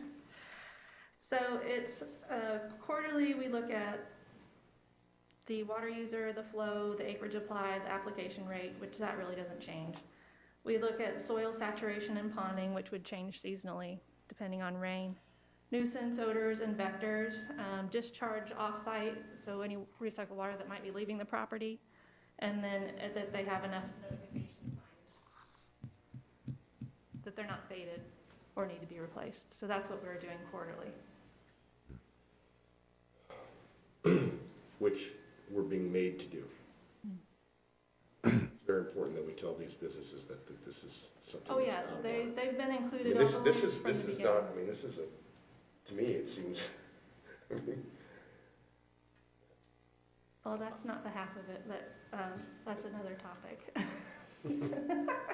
So I mean, I don't know what we can do. I mean. So are we going to include this in all of our non-potable contracts going forward? No, that's a separate contract. This would be the ordinance, and it refers back to the non-potable water agreement within the ordinance. Yeah. I mean, we were going to have to hire staff to do this? No, we already have the staff. Okay. But that's an idea. No, we're not hiring. Write that down. But without us being the one to administer the general water, the burden on the direct customers would be tenfold. Yeah, and for each customer to have even done the Title 22 engineer's report would have been a complete burden. They would not have been able to afford it, and they would no longer want to use the recycled water. It would have been too much of an impact to their business. Good point. So we became the administrator of that, knowing full and well that we would be expected to implement some additional responsibilities on our side that have to be reported to the regional board. So our recycled water customers, they've been kept in the loop every step of the way, even from the beginning when this board order was drafted, and encouraged them to even provide their own comments on it. And once we received the NOA, they were emailed both by the regional board and by me to let them know, hey, it's happening now. So the administration requirements in the general order start on page 21, and they include establishing and enforcing rules and regulations for recycled water use in accordance with California Code of Regulations, Title 17, Title 22, salt and nutrient management plans, the general order, and there are others that are listed there. We have to ensure that there are no cross connections existing, which we already had been doing. We already have the staff for that. They're already certified. We conduct periodic inspections to better determine compliance. We have to provide a water recycling permit to our users. We have to comply with the monitoring and reporting plans, submit reports, require training of our on-site supervisors, which we already do once a year, and that all above ground appurtenances are appropriately tagged as recycled water, indicated with the color purple. And any non-compliance with that general order that the regional board finds that this administrator isn't implementing, they could pull us out of this permit, and we would lose our ability to enforce a water recycling permit. So this ordinance establishes the authority allowing CVWD to uphold and enforce the general order. The ordinance is being proposed as an addition to the existing district code, which is on our website, under the water title section, which is 3, and the ordinance is proposed to be chapter 3.35, right after statewide drought regulations 3.30. The sections of the ordinance break down as findings, page 1, definitions, page 1 through 4, permit required, page 4 through 5, prohibitions and requirements, page 5 through 11, inspection, monitor, report, and record record, page 11 and 12, on-site supervisor, page 12, spill reporting, page 13, training requirements, page 13, violations, page 13, enforcement, page 13 through 17, appeals on page 17, and remedies non-exclusive, page 17. So a permit would be completed, which is that one-pager. Maybe you saw it in the package for each of our existing and future customers. So that's all I have. I don't know if Rebecca wants to add anything. Thanks, Olivia. I think when the ordinance was finalized, there were some revisions in the auto numbering formatting that just need to be corrected. They're non-substantive. But otherwise, substantively, everything that Olivia said is correct, and I'm available to answer any questions that you might have regarding the ordinance itself or how the ordinance and permit work together, et cetera. I'm all right with it, digging into it here. Okay. So a question that I might have for you is on page 4, item C, the choice of whether or not we would require a permit fee. I would suggest no, but because it's an imposition to our customers, but that's up to the direction of the board. So that would be a fee that we just charge. It wouldn't go. We would keep it, is what you're saying. Yeah, for application of coverage. You could keep the language as is, but just. Well, bring the feedback at a later. Yeah, yeah, and if there is a fee, the board will approve it. If there's not, then this would say there's no fee in effect, so we don't need to change the ordinance. Has this been a subject of the Gulf and Water Task Force? Just curious where they are on this. No, I think when it initially came out, we did bring it up, but I don't believe it's not been on the agenda for some time. What happens if we don't approve this today and bring this back so that we can get their input? Or is there no getting any input? I mean, there's not a lot of choices, right? There's no choices. We have to uphold this general order, And when we had the original version of the permit, I did circulate it to the customers to get their input and received none back. Like I said, they've been involved every single step of the way up to this point. And I would just ask my colleague, Rebecca, if we have 4 board members, a current vacant seat will be filled in 24 hours. But does this ordinance require a 4/5 vote of the board? This is not a special ordinance like a tax ordinance or anything like that. Okay, I just wanted to be clear before we proceed. 3 is enough. All right. And I'd like to add, if I can, to what Olivia said about the concerns of the Golf Task Force. The content of the ordinance itself was part of the draft permit that you saw a few years ago. And the content of the ordinance is also taken from the requirements that were in the prior permit, 97, I think, -100 or 700, that the recycled water users are already familiar with. And they are also taken from the current permit that are sort of non-negotiable. And so for the district to act as administrator, the terms of the permit that regulate the administrator are being passed through to the user, and those are requirements imposed by the water board. So those aren't really subject to negotiation as far as, you know, the Gulf Water Task Force Committee would go. The part of the permit that really is subject to the discretion of the board is whether to charge a fee for the district's administration of this program. Every year we hold on-site supervisor training for our customers, and so we've held it, 2016, 2017, 2018, 2019, and there is a legislative portion of that training that we go through, and we've covered this extensively in that training as well. Yeah, I guess I'm thinking of a guy like Craig Kessler who wouldn't be in that group because he's not from here, but might have. Well, this is statewide. Yeah, I know. He's probably seen it everywhere.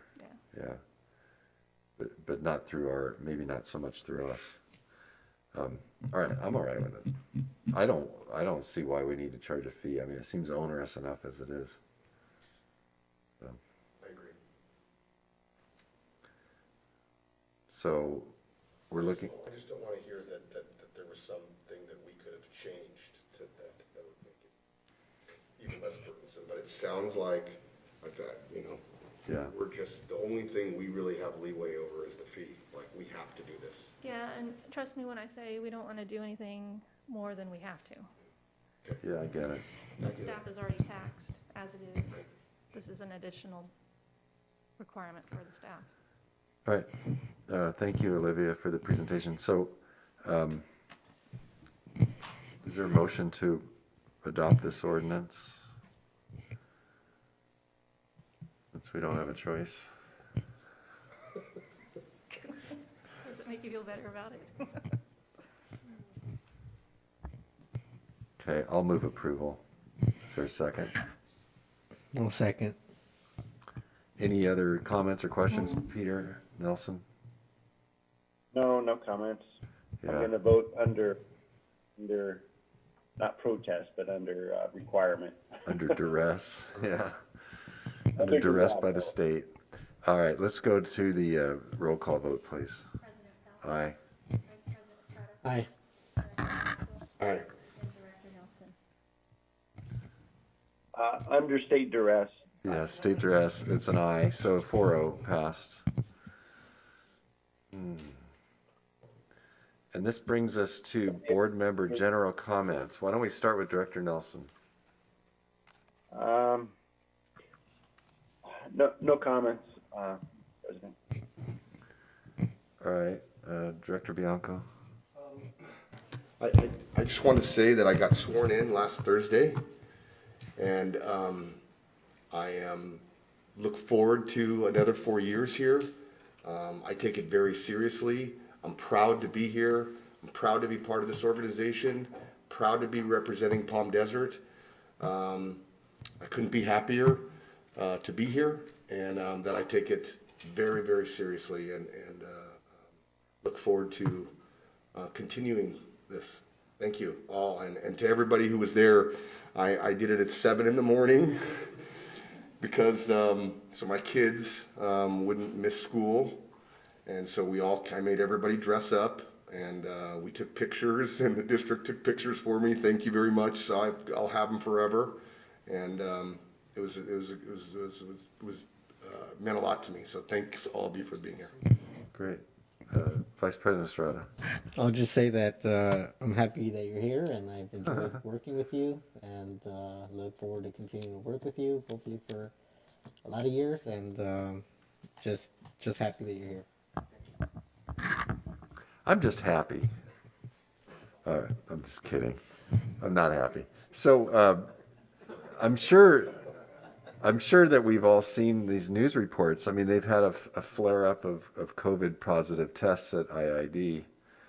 I know they're in a different area than we are, but I think that if we really need to continue doing what we're doing because it's working, but people are getting a little fatigue out in the real world, outside these walls, and so, you know, I urge all of us to continue vigilance.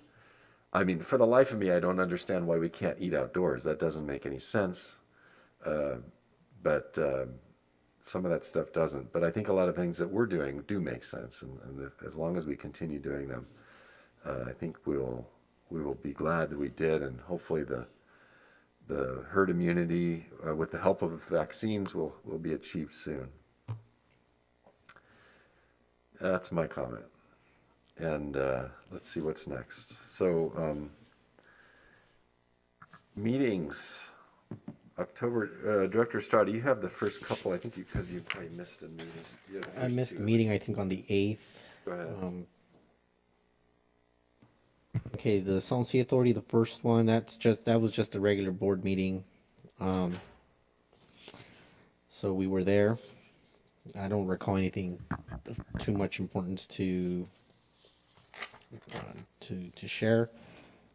The special meeting on Board Oasis project, I think we were all there, and that was probably moving forward with the approval of the contract for construction. And that's it. Right, yeah. And then, so the next one, DVBA Zoom meeting, I was on the call. It was brief. I don't remember a lot of, I mean, there's some discussion of some of the political races and the outcomes. Look forward to meeting the new directors in IID, too. I saw that they had their swearing in. J.M. Hamby, and then the other fellow's name, Javier Gonzalez? Garcia? I forget. I'm not sure. I don't know them. I don't know anything about these guys, so we look forward to meeting them. But they were monitoring that. I don't know that we had a whole lot else went on at DVBA. Next, Salton Sea Authority. That was a special meeting, and it was just to do some changes on the fact that we have a new general manager, I guess. I don't know what you call him. What's the other title? Something executive director. So Patrick. So we needed to approve his signature on checks and stuff like that, and also there needed to be a change where, in order for him to continue to serve as, I think, Region 9 chair for Aqua, it needed to be approved by the new board that he would, he's representing the Salton Sea Authority now. So we needed to do that for him. So that's what we did. Great. Next, CVCC, Director Bianco.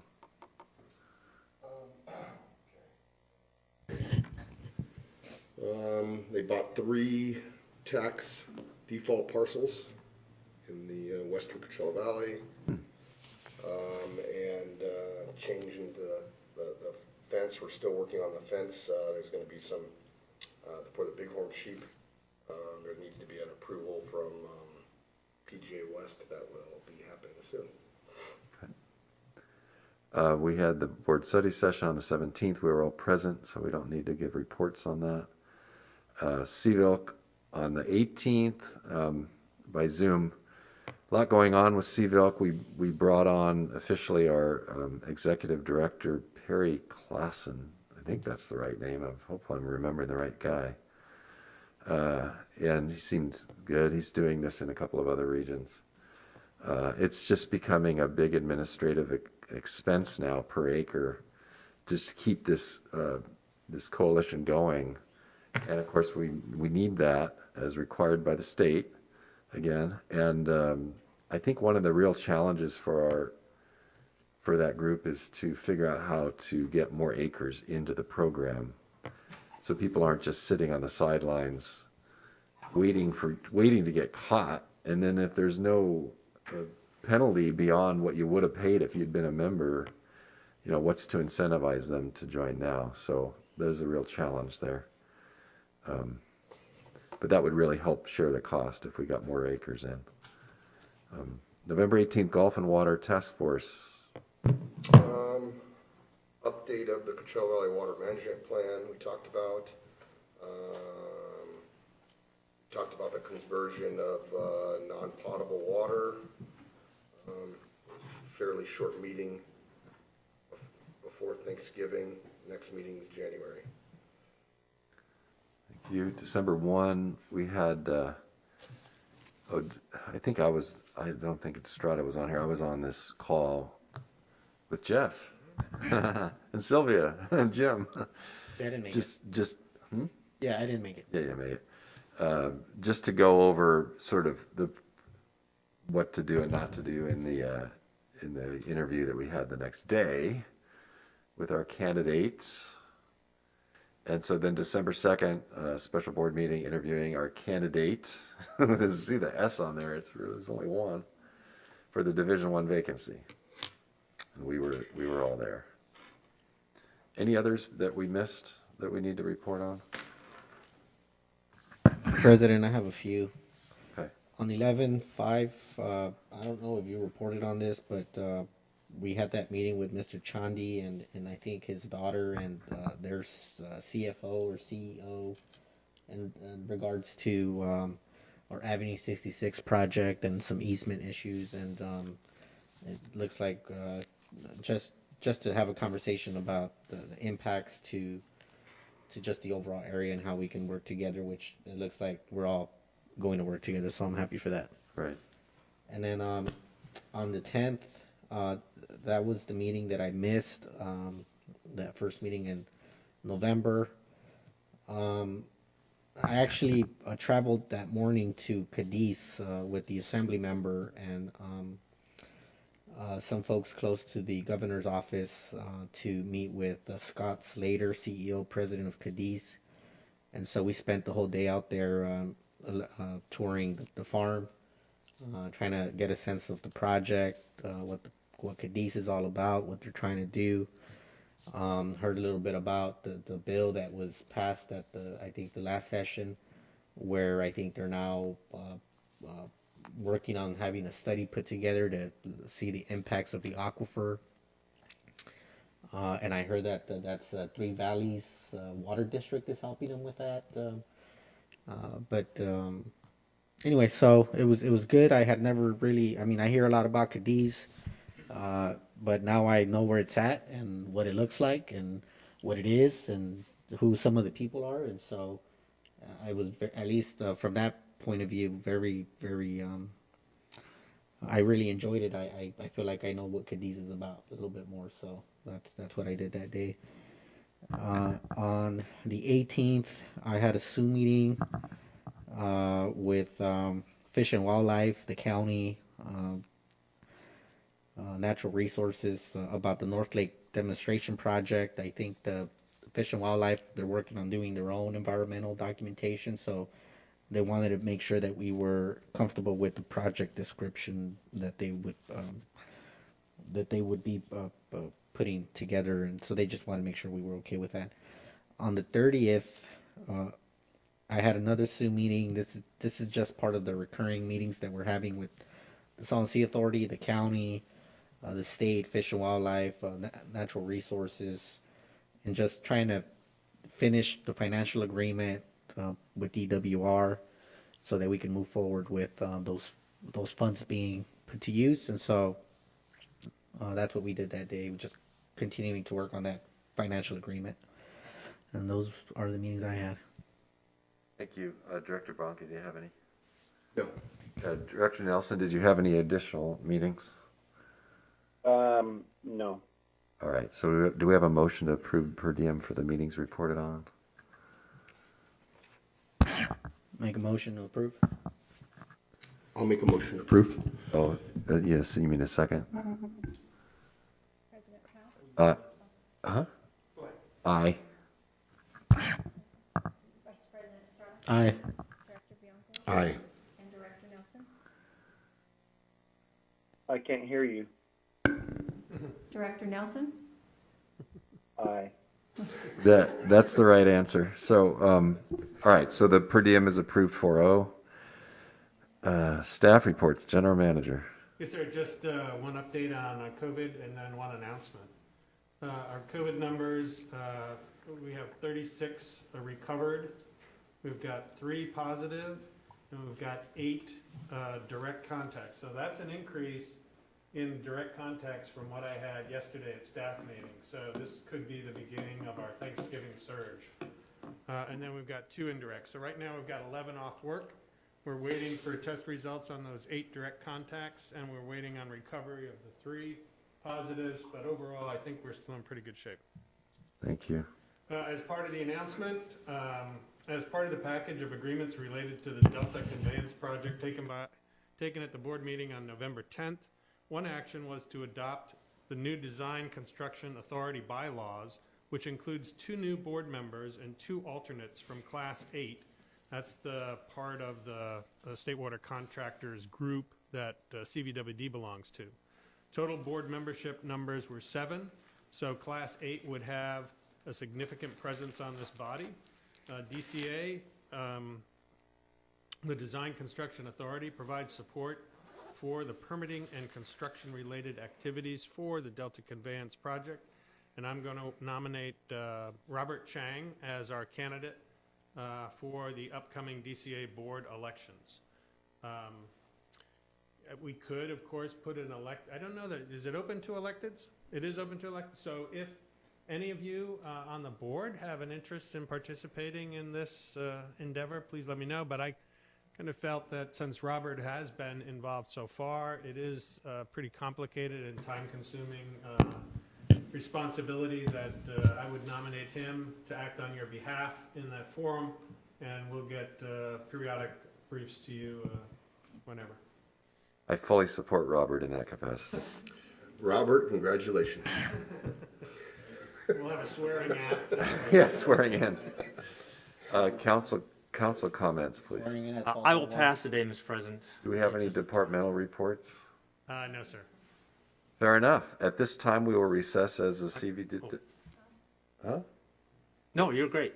Go ahead. As a CVWD Board of Directors and convene as the Public Facilities Corporation. We don't have any public comment.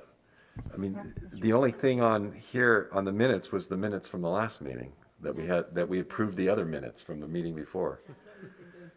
I would just remind the board that when we get into public financing issues, bond issuance, that's the purpose of this secondary group. Pretty important. Right. So do we have a motion to approve the minutes of the December 10th, 2019 Public Facilities Corporation annual meeting? I'll make a motion. Second. We have a motion and a second. I doubt there's going to be any discussion, so roll call vote, please. President Powell? Aye. Vice President Estrada? Aye. Director Bianco? Aye. And Director Nelson? Aye. Thank you. So that passed 4-0. Thank you, Public Facilities Corporation. At this time, we will adjourn this meeting and reconvene as the Board of Directors. And at this time, we will recess to close session to address the items on the agenda 15A, B, C, and D, and we will reconvene here in open session to report out of that closed session after we finish it.